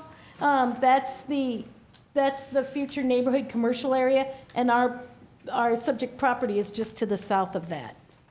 It's across the road from Scotty Road. Across Scotty Road from that neighborhood commercial. That's in another pile? Yeah, that's the new stuff that was put on. That's in the other pile. That's this map. Yep. It's in the, yeah, the item was handed out this evening. Yep. It was sitting on our, What type of surface will they park the units, the vehicles and the RVs on? Will it be gravel or dirt or paved? asphalt. Their plan showed asphalt. Asphalt? If you let me, I could solve a lot of this. Just, hold on a second, we're still asking Okay. staff questions. Do you have any other questions for staff, you guys? Yes, no? No? All right, let's go ahead and bring the petitioner up. Want to come on up? Raise your right hand. You swear to tell the truth and nothing but the truth? I do. State your name and address for the record, please. Robert Schmidt. Robert, go ahead. No, give us your address, I'm sorry. I've canceled the RV and boat storage due to the fact that I do not have the funding. And I really originally wanted to buy this property for me to put a home and a business on it. I run a little business out of my home now. And what I couldn't find was anywhere to park a vehicle that I run in my business. And so that's how it all came about. I thought, this is a need for people that park in their driveways, their boats, their campers. So maybe I can incorporate this there. But as I see that when we brought in, as they built all the subdivisions up around there, I've got a permit to get in dirt. It's all clay dirt for the base. Then I was going to put matting down, and then I was going to build a 6-inch compactable base with a blacktop. Then with the fencing in there and the landscaping, I don't have the extra $200,000. So being where I'm at right now, I've beautified it up as best I could. I've cleaned up the ditch from all the bottles and beer cans that constantly get tossed and seeded it. And I've got a nice road on the easement coming in there, and now I'm just going to ask to be zoned commercial so I can park I got a box truck and a trailer I use in my business, and I want to eventually going to present a building for a 40 by 50 masonry building there. It's going to be a building to house my equipment, and I think then eventually I would like to live on the property. I cannot get it all done. So if it's zoned commercial, he cannot live on the property, is that correct or not? I thought part of it. He can, there's different options. He could rezone part of it commercial and leave part of it as the agricultural to construct a residence. Okay. He can, in the commercial districts, we allow for residences to be above or behind the commercial use in a building. So he could have his commercial office in the front and live in the back. Okay. His other option is to get a conditional use permit for a single-family residence. Those are the options. Keep the whole thing zone C2 with the conditional use permit. Also under C2, what else can he do? Does he have to come before us? Again? He does not have to come before you for any additional use. He would just get site plan approval through staff. It would be, the C2 district allows For? almost all commercial uses except for the conditional uses in the C2 Okay. district. Any questions of Robert, you guys? Okay, thanks. All right. We're going to go ahead and open up to the public. If there's anybody who would like to speak on this matter, please come forward. And if you filled out, if you haven't, please fill out one of those speaker cards. Raise your right hand for me, please. You swear to tell the truth and nothing but the truth? I do. State your name and address for the record. My name is Terrence Gleich, Gleich. I've lived at 1198 North Point Prairie for 31 years now, and that places me directly across North Point Prairie from this site. The site is on the west side of Point Prairie, and I'm on the north side. On the, well, I don't know if you can tell from that, but on the south side of the subject property is McCoy Creek. It runs beneath North Point Prairie. And as soon as it crosses North Point Prairie, it makes an immediate left-hand turn and heads north and goes underneath my bridge that's been there for 45 or 50 years. Okay. Boy, I'll tell you, some of the things I just heard in the last few minutes, I thought I was strongly against this before. I'm scared to death of it now. Around April the 1st, I saw many truckloads of dirt being hauled in there for 2 or 3 weeks, raising the floodplain, because the entire property, I've seen the whole thing underwater a number of times in my 31 years of residence there. In fact, let me add that North Point Prairie and Scotty Road have been under over 3 feet of water on the roads themselves. And I saw all that dirt going in and elevating it, and I thought, well, it can't be eliminating the floodway. That's almost impossible to get permission to do, I always thought. So after a couple of weeks of watching the loads of dirt, followed by the loads of rock, followed by building construction materials and building equipment and trailers going in there, I called the county roughly the middle of April. And I eventually got a hold of somebody, and they said that it was being, that the owner of the property, the 5.3 acres, whatever it is, had approval to raise that floodplain. And I thought, my God, after what we've seen during the 31 years I've lived there, where even the roads are under 3 or 4 feet of water, now we're going to remove a third of that property from the floodway by elevating it, increasing the volume and the velocity of that water. Who's going to buy me a new bridge when it takes out my bridge? And now I hear that the plans were asphalt. I had no idea. If that becomes non-permeable, where's all that water going to go? Over my bridge, taking my bridge downstream, and I can't get in and out of my house then. So anyway, that was my initial concern, that it was being elevated and all this equipment and building materials were going in 6 months ago. And it's just now coming up for public hearing, which sounds to me like the owner expected rubber stamp approval all the way down the line to be doing that 6 months before it's even held in a public hearing. I've got real problems with the water issue. I've got real problems with the detrimental effect it's going to have on all the property around there. I think everybody in this room is probably familiar with the term transitional zoning. Where did that go out the window? This is virgin zoning. There isn't commercial zoning for miles in any direction. This is an oasis. And then the traffic. The entrance to this property is just a very short distance from the intersection of Scotty Road and North Point Prairie. Well, if you're on North Point Prairie heading north, as the majority of the traffic does, and over half of that traffic turns onto Scotty Road, I mean, I see it every day, I can speak with some authority, where Scotty Road enters North Point Prairie, it's not even a 90-degree turn, it's like a 120-degree turn.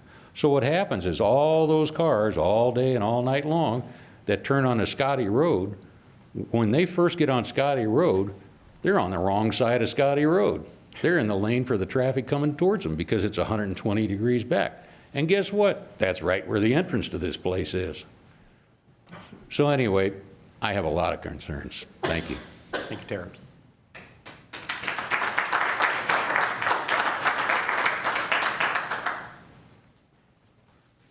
Raise your right hand.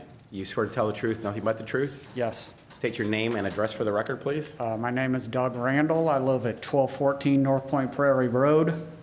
I've been at that residence for 18 years, and as Terry said, I've also seen the water up over the road.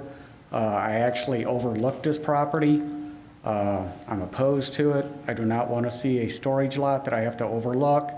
I don't want the additional traffic. I think it'll be an eyesore. It's not a good place for a commercial zoning, and I'm against it. Thank you.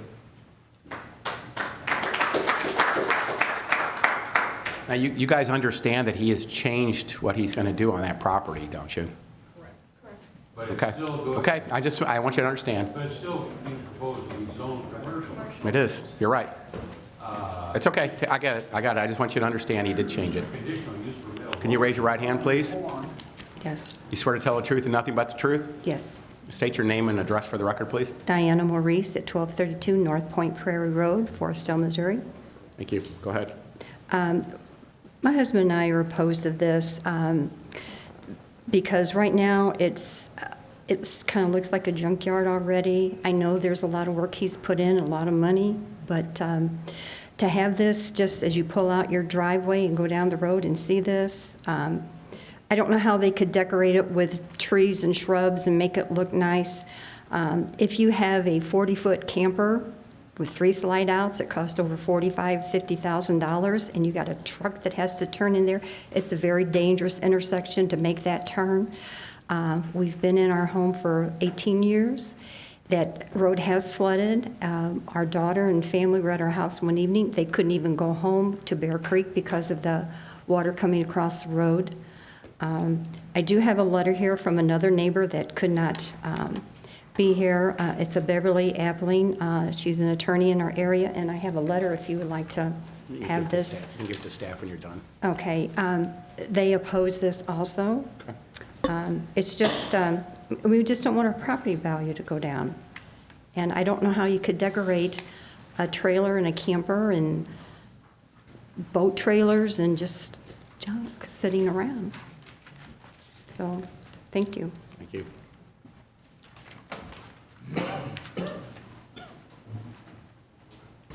Raise your right hand. You swear to tell the truth and nothing but the truth? I do. And state your name and address for the record. Simon Ballanot, 2478 Scotty Road. I own the property that's just to the west of this property, so my property is adjacent to that property. Okay. I have to start with an apology to Bob. I don't think he's going to like much of what I have to say. I know Bob bought the property with the intent of building a house, digging a pond, living there, and boy, we were all for that. We would like to have him as a neighbor. I understand he's come to you for a request to make this commercial so that he can, according to the petition, to store RVs, store boats, campers. Every time I've ever seen a storage facility like that, it was surrounded by chain link fence, looked like hell. It's not something, having the property right next to it, it's not something I really want to be looking at every day. I'm worried about a burglary, creating a hazard for burglary. I've used storage facilities in the past myself. I've had them broke into in the past. So I know they do attract a certain element. There's no lighting there. That's a rural residential farm ground only. So there is no lighting. There's very limited traffic at 3 in the morning. I'm afraid I'm going to be the guy that's going to be getting the wake-up call when something's getting broke into down there. That property would be covered by St. Charles County Police Department.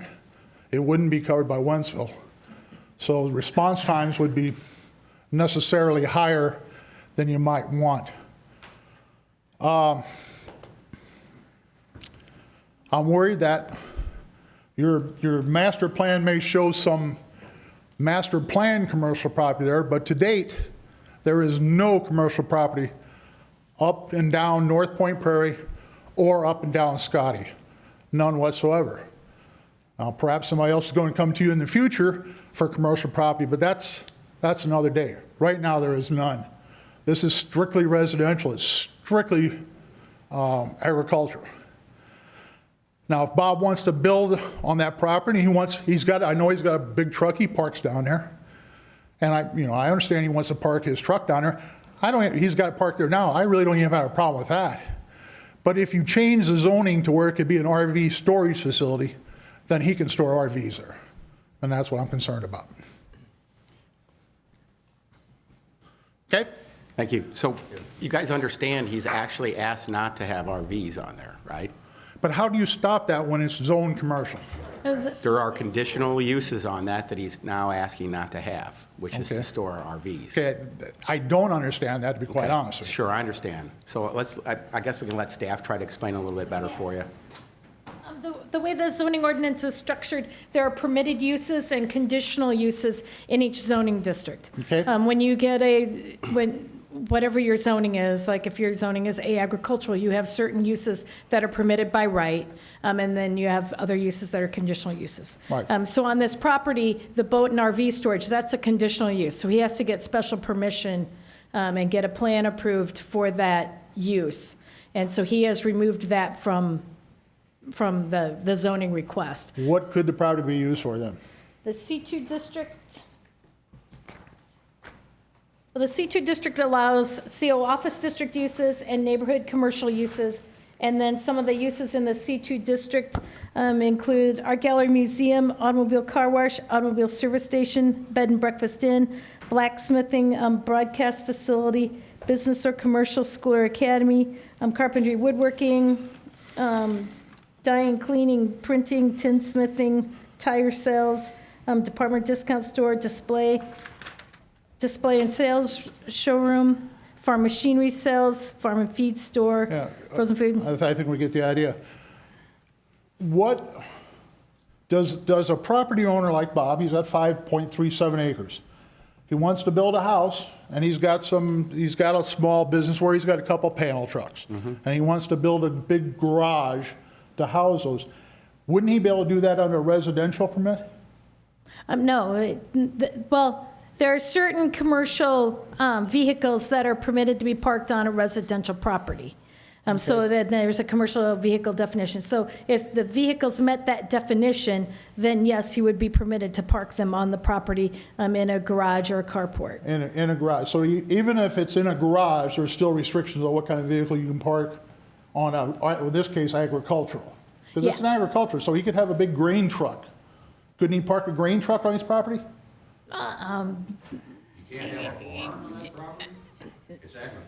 Yeah, no, he It's can, agriculture. right, he can have a building on the So property. then my point there being is, why do we need to go commercial if you can stay agricultural, build a house, build you a nice big shed, store your panel truck there? Why go commercial?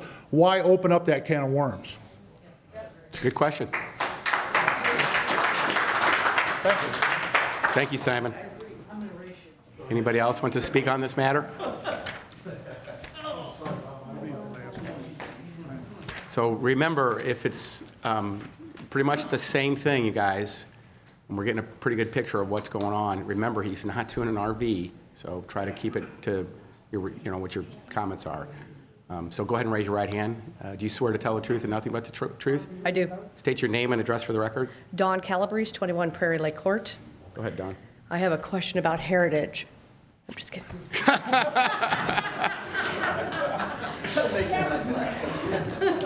Out of order. Oh, we sat through that. I think we get brownie points.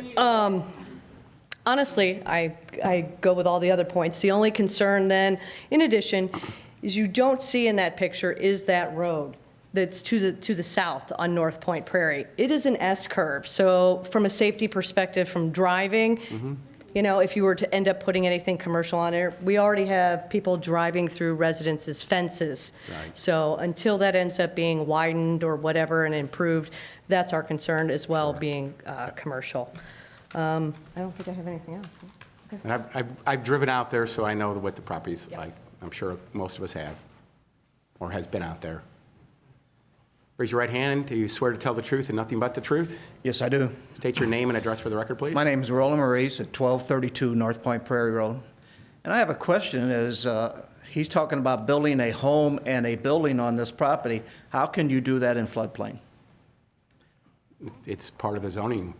It's required. You mean allowed. I could build on my lower lot that's down in the floodplain with? If it's in the floodway fringe overlay district, yeah. There's certain rules about that. On the map, the lighter blue lines, that is the area of the floodplain that you can build in. The darker blue close together lines, that's the floodway, and the floodway, if you want to build anything or do any work in the floodway, you have to do an engineering study of a no-rise. The rest of his property that's just green, that is not in the floodplain. And that's where he's putting the dirt. It's already not in the. But the dirt that he's put in there is only raised at about maybe 6-8 inches. It's not in the floodplain, though. That's why. Well, He's able to do that. been flooded. I've been there. Okay. Excuse me, sir. Guys, address the commission, please. I've lived there 18 years, and I've seen that property flooded at least 3 times, and it's flooded all the way up on that hillside that he has cleared and cleaned up. I agree with that point. But he's cleared cleaned it up and he's pushed it out into the field. And it's been out there going on 8, 9 months now. Wow. All the brush and everything, yeah. He cleared it up on the hillside, but he pushed it out into the field. So he really hasn't cleaned it up. He's just moved it. And, I mean, I don't know what they consider floodplain, but I know how it floods because I've seen it. We've lived there, say, 18 years, and we've seen it at least 3 times goes up the hill on Scotty, and all that area is flooded. Okay. Thank you. Thank you. Anybody else wants to speak on this matter?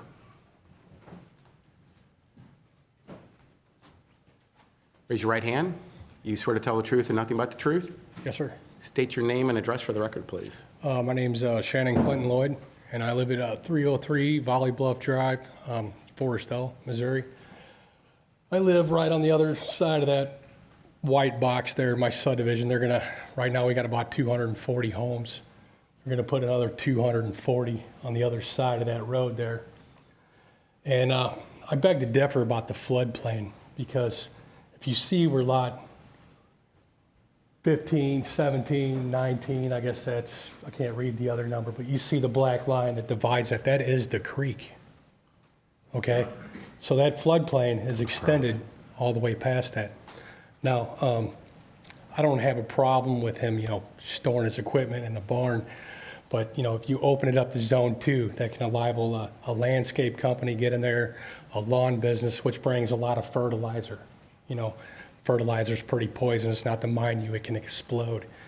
So if that does flood, that fertilizer, I'm just saying possibly, because that Zone 2 opens it up for that, can get into that creek and wash down into the other tributaries that run into that. Mind you, the roads, they're very narrow, okay? So when you're coming down that hill right there, you can't see the other part of the road. And when you come up here, it's about a 120 right there, okay? So when you turn into the road, like the other gentleman was saying, that's a big hazard. People come off that road right there, they can't see. And by the time they get up to that road, all right, you got big trucks coming in there. And I understand the boat and RV is not coming in there. My concern is what can be built there in the future. We heard her say that. And what if this stuff gets into this creek, okay? Because that whole thing is a floodplain. I mean, the creek's on the black line. Those lines right there ain't actually true, okay? So there's no commercial property on there. I've already lost about 50 grand in value of my house because of bad decisions, okay? Of the square footage of things that were welcome to come into my subdivision, okay? And I don't have problems with the people that moved in there, but I've already lost a lot, okay? I don't need to lose any more because somebody wants to put commercial property there, Not to mind you, depending on what kind of property it is, it brings transient people into our area. And we are already starting to have a high theft rate, breaking into cars and other stuff. We just don't need that kind of stuff. It's peaceful back there. And, I oppose any Zone 2 commercial property that goes in there. A home, like the gentleman back there says, you could build a barn. If you're allowed to store a grain truck, he's allowed to put that truck he's got parked out there now. I just don't see any need for the Zone 2. Thank you. Thank you. Is there anybody else who wants to speak on this?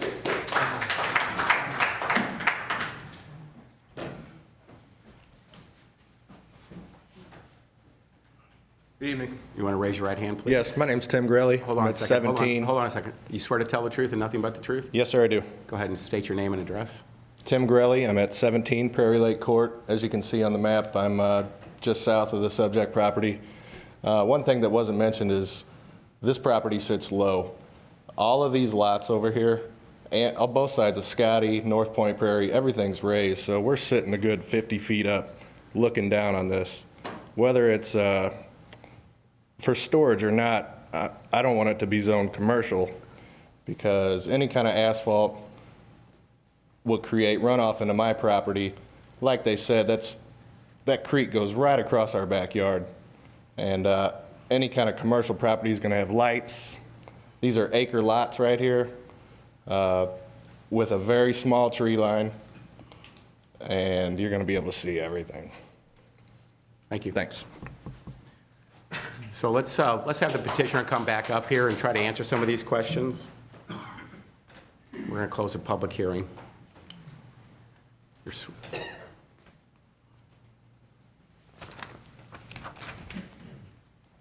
I do agree with everybody. I did not want to do anything commercial. All the dirt was put in there with elevations that I was not going to fringe in any flood area at all. So the only thing I was trying to do actually was going to build a lake and line that clay dirt in that lake after I dug it and put a fountain in it, and I wanted to make a beautiful place. You know, everything I've approached in there, from digging tires out of the side of the hillside to people pulling in there, throwing their trash out, even after I clean it up. And the driveway, you know, I can see plenty far up the hill when somebody's coming. If they're speeding, yeah, they probably can cause an accident. My neighbor just talked, his driveway's even as scary as mine. I mean, I was approached to where to put that at. I didn't put the driveway where I wanted it. I was told where to put the driveway. You know, the dirt was all measured where I put the dirt. I originally just wanted to keep clay dirt to line a pond. Well, I found out I couldn't have a pond, but I could have a retention pond. Well, that would not hold water. I was going to take that clay dirt and line that lake so I can have a fountain and a nice brick home with a shop, because I couldn't have that nowhere around town. I couldn't afford nowhere to do this at, so this is what I ended up with. You know, I got $42,000 and about 3 acres. The other 2 acres is agricultural. I also started putting an orchard in. I was hoping that would go back organic so I could even grow vegetables down there, because the guy raised corn in it that did put in insecticides and herbicides that probably leached into the creek. I would not want any of that. You know, I'm for the beautification and the trees that got cleaned up out of there. I've been trying to cut firewood, and as soon as I get all the firewood out of them, I was going to get them, haul them off, burn them up, or remove it. I wanted everything to look beautiful. I've already even put grass seed where we have done work on the hillside where it's already growing. I've had a telephone pole. I've talked to Flynn Well Drilling to put a well in. You know, I plan to make that a home for myself. But, you know, I don't know. If you got this many neighbors that don't want somebody that's good coming in the neighborhood, maybe I picked the wrong spot. So stay up here, Robert. Is there anything that he can do for conditional use on agriculture that we can allow him that he could change this and leave it the way it is and be able to let him do what he's looking to do down there? Because it seems like the neighbors are not opposed to that. In the agricultural district, there's the conditional use permit that allows for contracting services relating to building, electrical, heating and cooling, painting and plumbing, provided that all materials, vehicles and trailers used in connection with such services shall be stored within an enclosed building. It has to be at least, or no greater than, it can't occupy more than 2 acres of a site. Okay. That's probably the closest thing to what he's asking for. Sir, what is your business? Yeah. What's the Your business? Pardon? They've talked about your 2 panel trucks or what is your actual business? I actually got a white trailer I pull behind. I got a trailer I had before that I used to use. It's kind of outdated. And I got a white box truck I got for sale I don't use, and a scissor lift. I got those items for sale, but I had nowhere to put them. I mean, Yeah, but what is your business? What's your occupation? Oh, I do foam insulation and masonry walls. It's a water-soluble, environmentally safe product that we put in schools, Walgreens, Walmarts. We did the same. I mean, it's a core fill product that's made with a tree resin and a foaming agent, and it goes in the core of a block wall. Okay. I use no respirators. I wash up with soap and water when I'm done at the end of the day. It's a very safe product. I mean, I'm not going to contaminate nothing with that product. You're looking, how many vehicles do you have with that business? I got 1 vehicle and maybe 4 trailers. Okay, and you're willing to store that on the property? Okay. And I just, since Flynn was going to put a well in there for me, I put a little 10 by 20 cabin, and I'm trying to run electric to it to run the pump house and a pressure tank. You know, I'm just kind of fudging around until I can get authorization to do a building. You know, if I don't have to be commercial, I don't want to be commercial. Yeah. So Robert, let us ask the staff a little bit more questions. Let's make sure there's, hold on, don't leave yet, don't leave. Is there any other questions of Robert, you guys? All right. I have none. Okay, thank you. You're free. Thank you. Free to go. Do we want to table it? Well, I mean, would it be better to table this and see if he can come back, or do we have to vote on it, or You can leave it alone. do we even have to? Give me a little direction on this one. You could table it and re-advertise it as a conditional use in the Agriculture, okay. And can you work with Robert Schmidt, to get that done in a way that we'd be presentable and within the guidelines of agriculture? Seems like it'd honestly be cleaner if that's what he wants to do, to put what he wants to do in writing. Yeah. Provide a plan for it. Okay. So that everyone has it in advance and everyone can review it. Rather than changing the entire Sure. project in the middle of the midstream. Okay. So it seems best to deal with what's before you now, and Okay. then if he wants to come back with something different, do Okay. so. All right. Got it. So I need a motion Make a motion? Second. and a second. All right. This is 02, so let's start with Mr. Kuhn. Are we voting on the rezoning or the? We're voting on his rezoning, what's in front of us, just what's in front of us. So you either, That's both. the rezoning and the CUP, yes, we're doing what's in this request, yes. Okay, I'm gonna vote no. Okay. Mr. Hammond? No. Mr. Sedley? No. Mr. Griffin? No. Mr. Ellis? No. Mr. Fromm votes no, that's 6-0 against. So it's not approved. Robert, you're going to have to, again, work with the staff to come before them again. You can go to the county council if you want and try to get approval on this, but I'd recommend you ask to have it withdrawn. I mean, it's up to you, though. So, thank you. Can I ask a process question? Sure.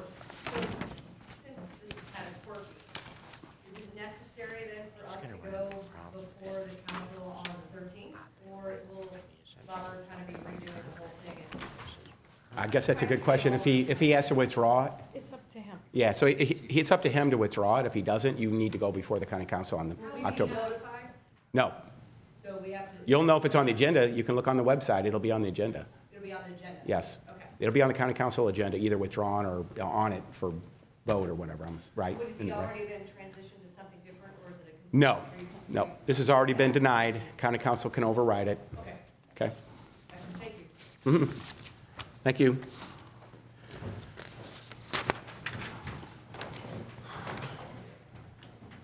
So where are we? Whew. Let's see, we're on 7. Let's see if I can find that.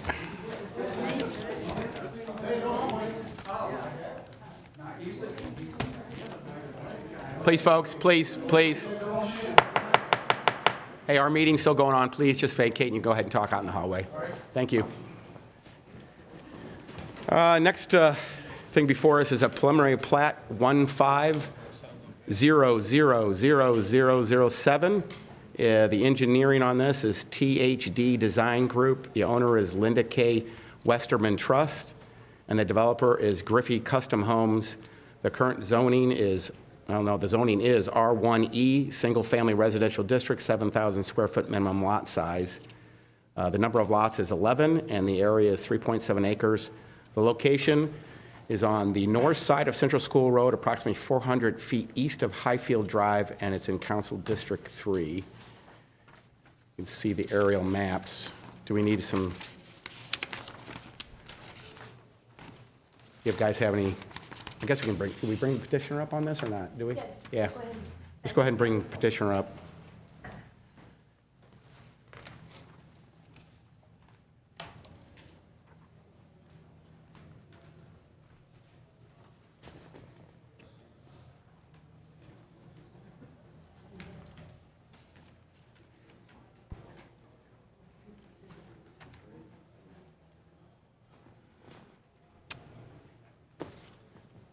Raise your right hand. Do you swear to tell the truth and nothing but the truth? I do. And can you state your name and address for the record? Yes, my name is Gabe Du Bois, 148 Chesterfield Industrial Boulevard, Chesterfield, Missouri. Okay, go ahead, Gabe. As mentioned, with THD Design Group, I'm here this evening for property at 4701 Central School Road. Property is 3.7 acres, currently zoned R1E. We are proposing to maintain the current zoning. and build within those guidelines. You will see it has a 7,000 square foot minimum lot size, and we're proposing an average lot size of about 11,700, so we're well above the required minimum lot size. Most of the lots do maintain the 70-foot frontage. Some of them are a little bit larger. None of them are less than the minimum. And as mentioned, 11 lots right there on 4701 Central School Road. I have some pictures of some of the homes that Griffey has constructed in St. Charles County and other places.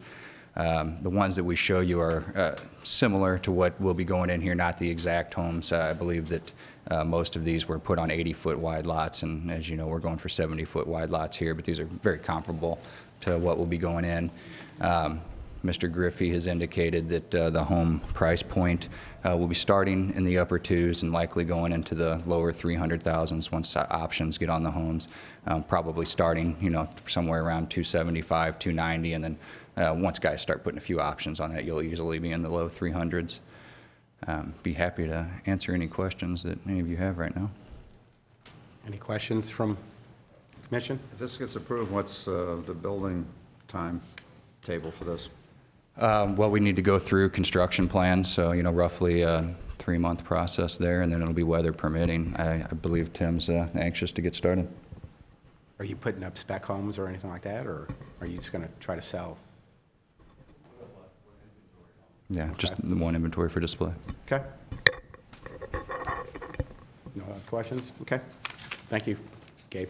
We're going to bring up the other people now. Okay, thank you. If there's anybody, we're going to open up to the public. If there's anybody up here who wants to speak in this matter, please come forward. Again, a reminder, please remember to fill out a speaker's card if you haven't done so. Raise your right hand. You swear to tell the truth and nothing but the truth? I do. And your name and address for the record? Paul Hopkins, 312 Laramie Drive. Go ahead, Paul. I'm not against them building the homes, but what we're concerned about is our property going to be zoned for their utilities? That's number one. Number two is nobody's mowed that property in back of our house for over 5 years. Okay? Now, there's wild honeysuckle vines back there that have killed probably a half a dozen trees. And the honeysuckle vines run all the way, not all the way across my property, but halfway. Lightning struck another tree, and it's about 2 feet off my property. Nobody even cares. They just walk by it and to hell with it. So that's our main concern. Are they going to clean that property up? Are they going to cut down all of the trees, or are they going to leave some standing? Where is your property, Paul? It's approximately in the middle.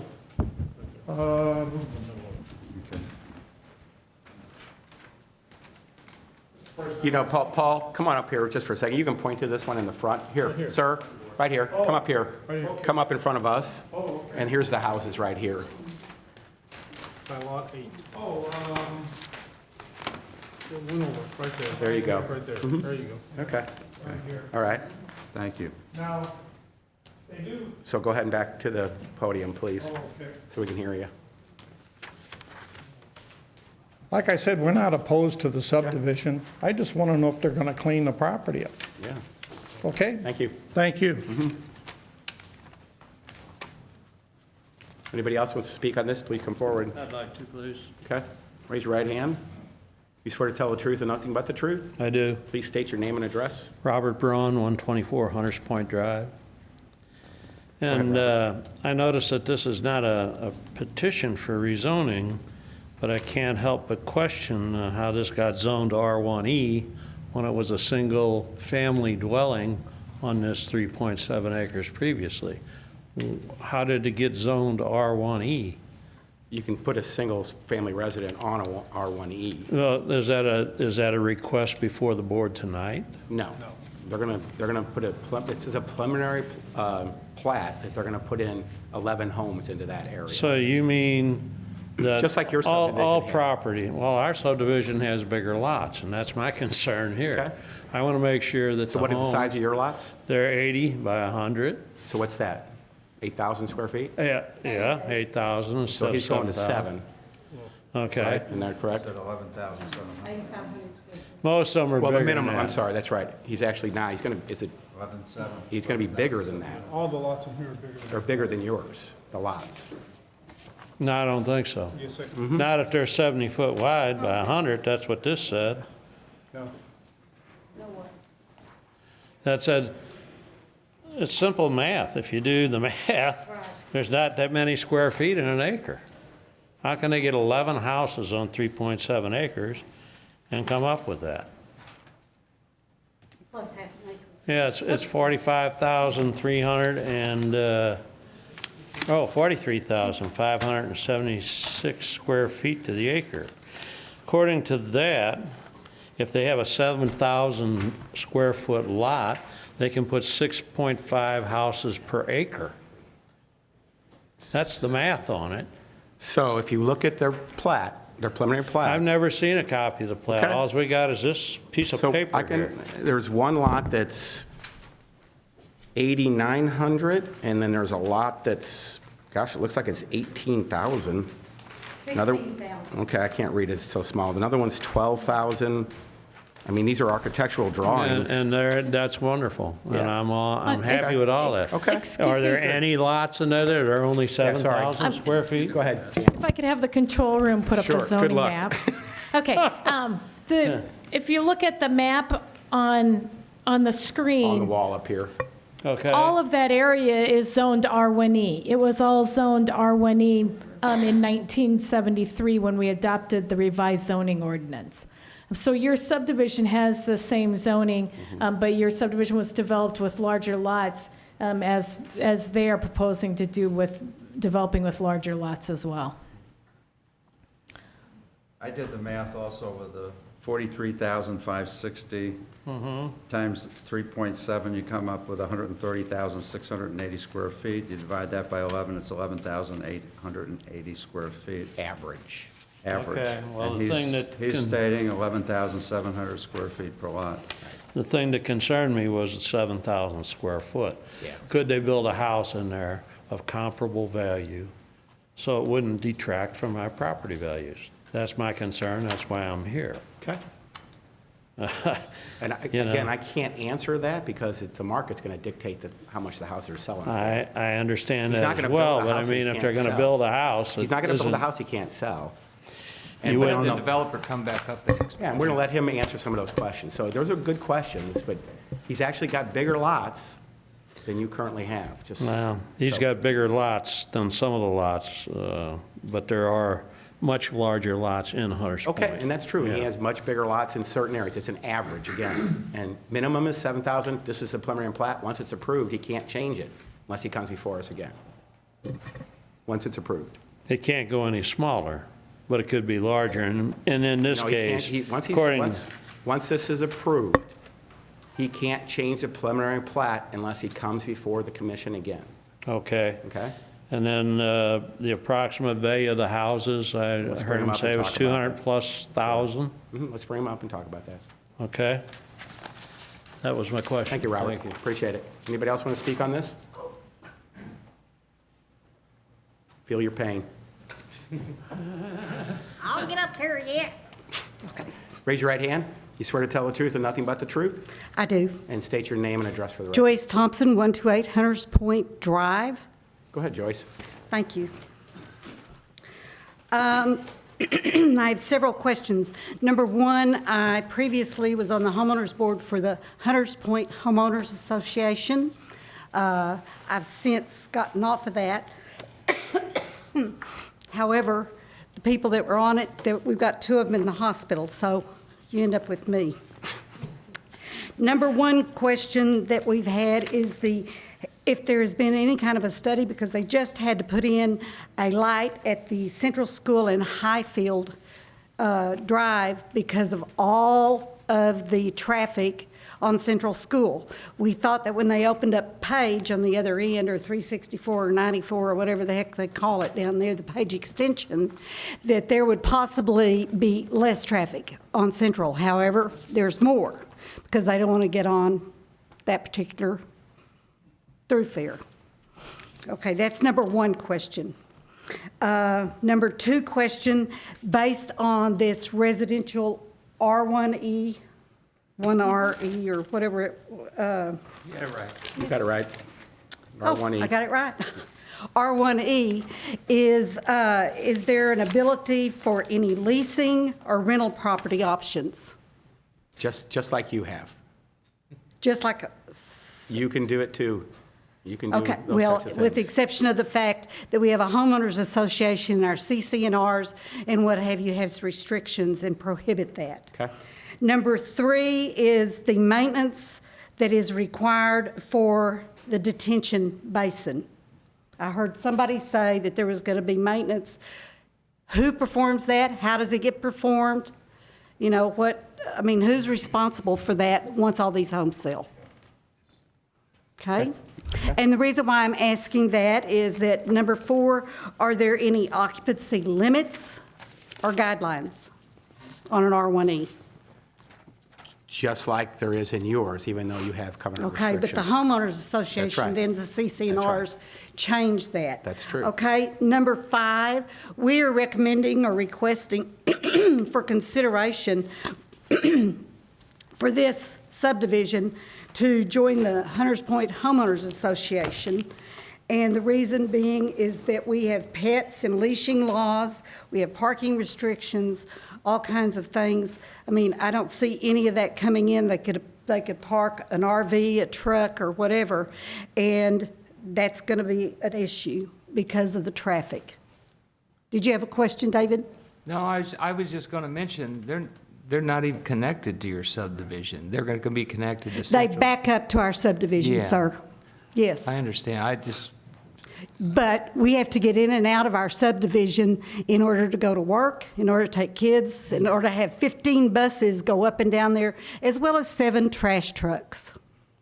Okay, that's going to be another issue, is the trash trucks. You have 7 trash trucks coming from your subdivision? Yeah, we're excited about that. And So- it's really good so- for the county because they get I mean, to I don't maintain wanna- the roads. I don't want to, They're only supposed to be one. Okay. Aspen. And that's the reason why we're asking that this particular group joins the homeowners association. Homeowners association is $150 a year. And the reason why it brings us up to the 6th point, which is the retention pond, okay? We're now going to have a detention basin, which is going to seep the water down below this because the ground is higher than all of the other ground. It's the highest point in the area, with exception of one of the others around the Fox Point area, which is probably in the middle there of the two of them. And it's probably as high as this other area. So now the water is going to seep down. It's going to go into the basin, which is going in also to a creek that runs behind my house, which now brings me into concern of it, which goes down into the retention pond, and Sky, Big Sky, and Pleasant Point, all of their water goes into our retention pond. We've already replaced the dam. Is it a retention pond or a detention pond? No, it is a retention pond. Okay. And the dam has already burst once. Wow. Okay? So the next part of that is who's going to help pay? That's the reason why we want this group to join the homeowners association, so that we can at least have enough money to repair the dam if that happens. Okay, Joyce. Okay. Any other? The other thing is that our homeowners association, nor was the architectural committee, nobody was notified in the surrounding areas but the 10 people that have homes that back up to that. David, what's wrong with that?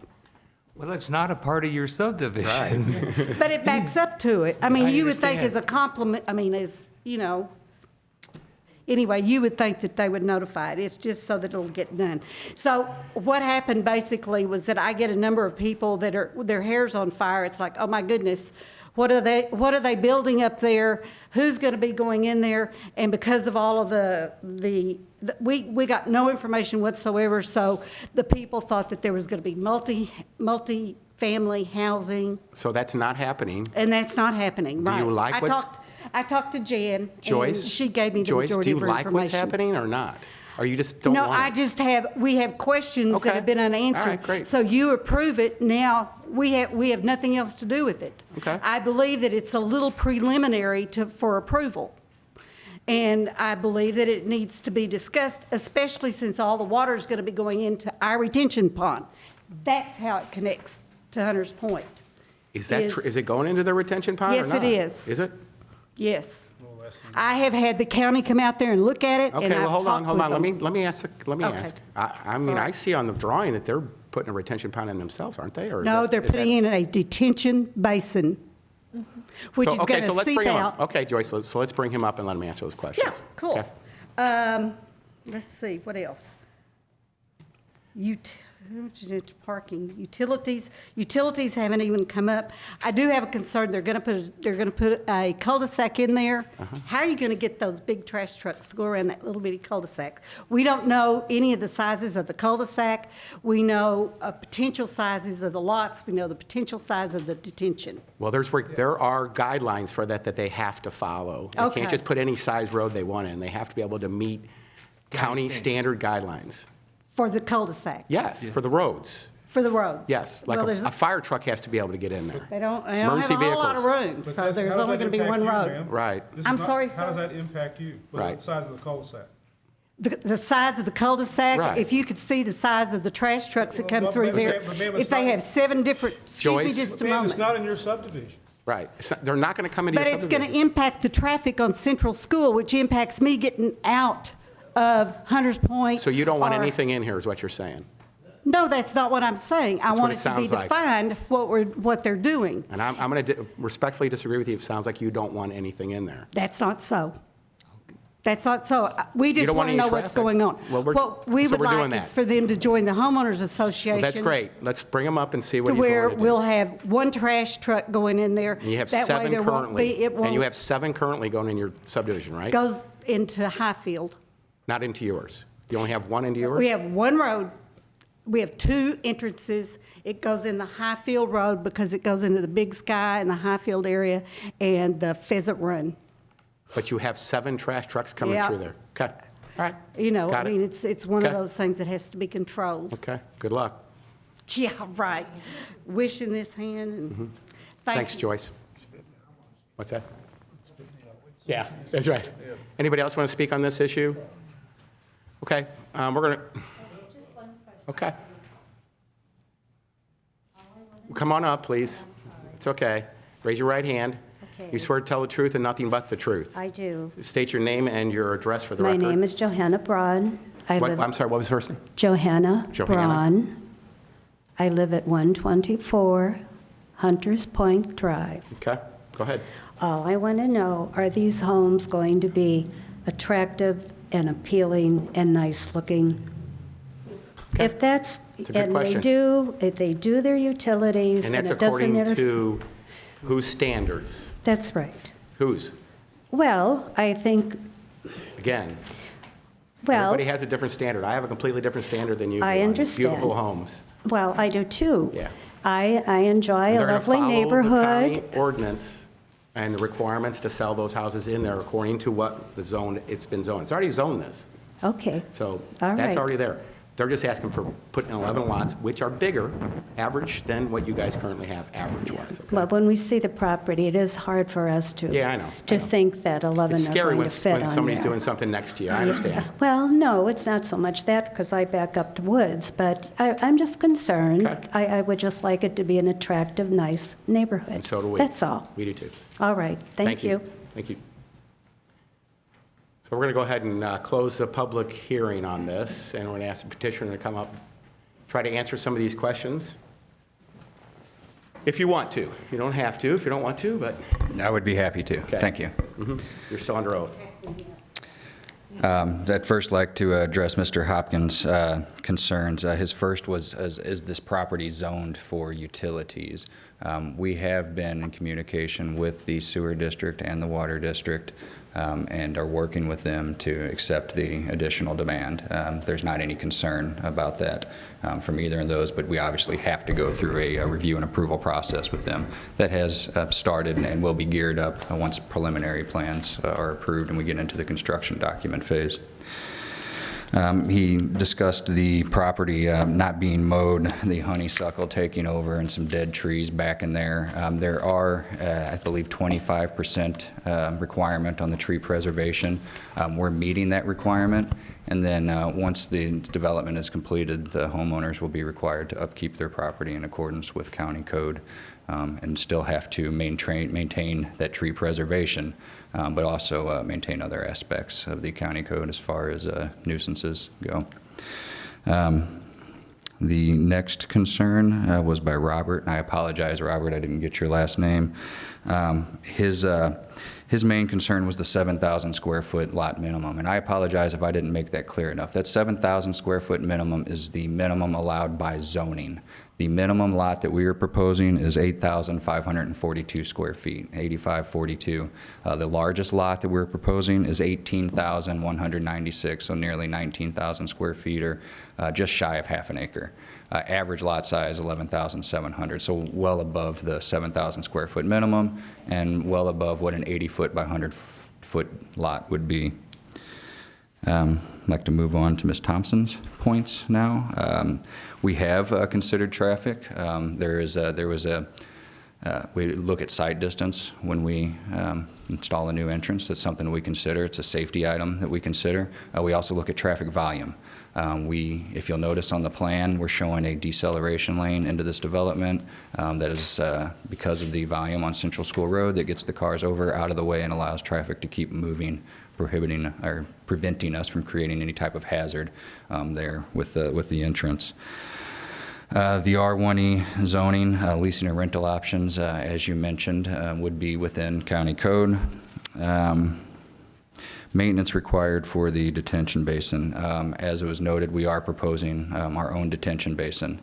This detention basin will be maintained by the Homeowners Association in this development. I believe that ultimately downstream, this water may pass through another detention basin. I don't know that for a fact right now. I apologize.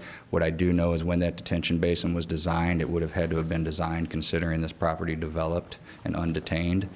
We are detaining the water that is coming off of it. That would make that basin likely oversized, the one downstream from us. It's standard engineering practice to plan for property upstream of your basin to be developed and undetained when you design that basin.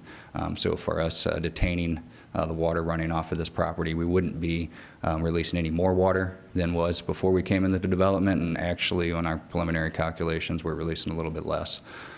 So that there will not be an increase in water for these storms that are required to be detained for by county code. Mr. Griffey has been contacted by the Homeowners Association, and they've asked him to join their Homeowners Association. He has notified them that that's something he will consider. He has to weigh his options and decide if the benefits are worth it to him, or if it's basically just burdening his future homeowners with an additional expense that would be unnecessary and no benefit to it. So that's something that would be considered, but only accepted if it's reasonable.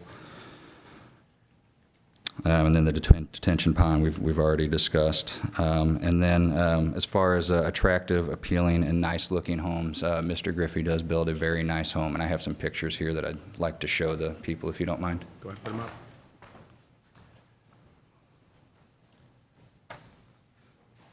Were you able to hear that, what he was saying with the detention basin? These are some other homes. They cannot, They would be very. okay. David, what you got? Go ahead. I'm having trouble with both of you. No, that's fine. Just some examples of other homes that he's built. These are the quality, appeal, likeliness of homes that. It'll be fair. So Gabe, do me a favor, bring that and put it up here so we can see it. Sure. Thank you. The homes that you see in those pictures were built, most of them, I believe, on 80-foot Gabe, wide lots. Gabe, go ahead and address the commission. They'll be slightly, the homes will be slightly modified for the 70-foot wide lots, but have the same appeal. They'll be very similar homes, just maybe slightly narrower. Okay. So I believe that I've answered all the questions. If I need to explain questions for Gabe? some of the engineering stuff a little bit more, I'd be happy to.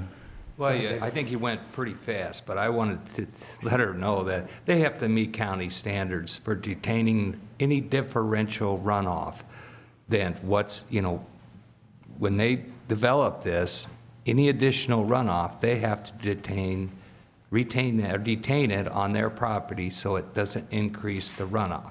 And he was saying that they think their actually detention basin will release less water than what you're currently getting.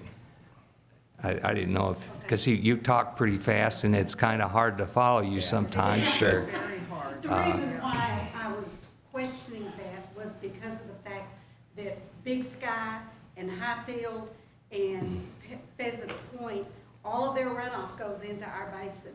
And if there's big water like there was this year, then that retention pond fills up and goes over into an overflow that goes into Dardine Creek.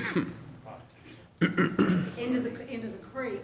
Okay. And So it sounds like he's going to help you a little bit. Yeah. Okay. Yeah.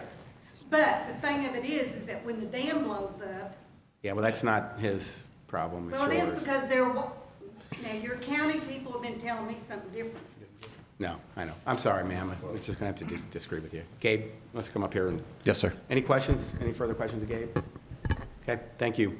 Thank you. Let's bring it back to before the commission and any discussion. I'm sorry, sir, the public's closed. It's closed. So any other discussion? You guys have any questions? Motion to approve. Motion to approve. And a second, please. We have a motion and a second. Let's go ahead and I'll vote yes. Mr. Kuhn. Yes. Mr. Hammond. Yes. Mr. Setley. Yes. Mr. Griffin. Yes. Mr. Ellis. Yes. And that's voted 6-0 in favor. And remember, it does go before the county council on October 13th again, so you have an opportunity to voice your concerns there if you want to. Oh, no, wait, it doesn't, does it? No, it does not. I'm sorry, it's preliminary plat. Nope, that's it, so I'm sorry. It's done. It's done. Yes, ma'am. Okay. I think you'll find the builder there, developer. But again, you wanted nothing there is the problem, and that's not viable. Okay, so we're on to... Oh, I'm sorry. What? I forgot to read the letters into the record, and staff did Oh. recommend approval of the plat. Sorry. That was not listed. We did receive letters from the Cottleville Fire Cottleville Protection Fire. District, Gotcha. Missouri American, and the Soil and Water Conservation District. They didn't have any comments. Okay, Sorry about that. all right.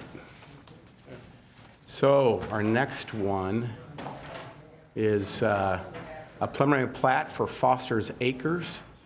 It's 15-000004. Applicant is Terrell Coleman. Owner is Sharon Foster, and the engineer is Pickett, Ray, and Silver Incorporated. Current zoning is A Agricultural District, 5-acre minimum lot. And the zoning request is RR Single Family Residential District, 3-acre minimum lot size. Number of lots are 2. The area is, I guess that's 6.96 acres. And it's located on the south side of Orf Road, approximately 900 feet east of Mason Glen Drive, and it's in Council District 2. And you've got some letters on this one, too. And To bring it up from the table? yeah, You need to bring it up from the table. is this being tabled? It was tabled. You need to, Okay. Motion to remove from the table. Okay, thank you. And a second for that? Second. All in favor? Aye. Aye. Okay. okay, we tabled this last month. There was, the property owner requested not to dedicate the additional right-of-way that we normally have dedicated. And we checked with Harold Ellis, County Counselor, and Craig Tukowski from the Highway Department, and John Greifsue, our Director of Transportation. And they all agreed that Orf Road is just a limited Limerick Road. It is not part of any of our transportation plans. It will remain the two-lane road that it is. Okay. And so they,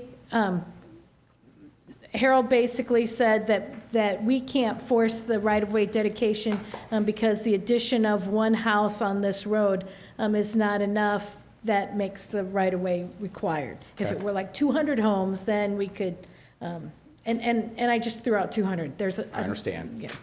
I don't want another developer coming in next week for 199. And so we have the plat before you does not have the right-of-way dedication in it. And the Public Water District, they had asked for an easement along the frontage, but they have backed off from that requirement. Usually we don't show the easements on the preliminary plat. But, so that's what's been working in the background. So staff is recommending approval of the plat that you have before you tonight. Okay. And I guess, does the petitioner want to come up on this, or you don't have to, I don't think. Yeah, say that. All right, any public comment on this? Seeing none, well, actually, we don't have to do that even. Yeah. Yeah, motion to approve? So moved. Second it? Second. Let's go ahead and vote on this. Dave, Mr. Hammond? Yes. Mr. Setley? Yes. Mr. Griffin? Yes. Mr. Ellis? Yes. Mr. Fromm says yes. And Mr. Kuhn? Yes. That is Thank you 6 for to your nothing. patience. All right. Sure you don't want to talk about heritage, huh? Now, what about the second table out here? Yeah, don't we have one other thing on the agenda?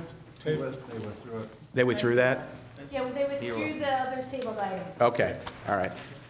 And so I guess we need approval of the minutes. Do we have a motion for that? So moved. A second? Second. All in favor, signify by aye.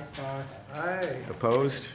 Our newest member didn't make it. And our newest member didn't make it, so I guess we'll introduce him next time and welcome him to the commission. Thanks, guys. Long night. Appreciate your work.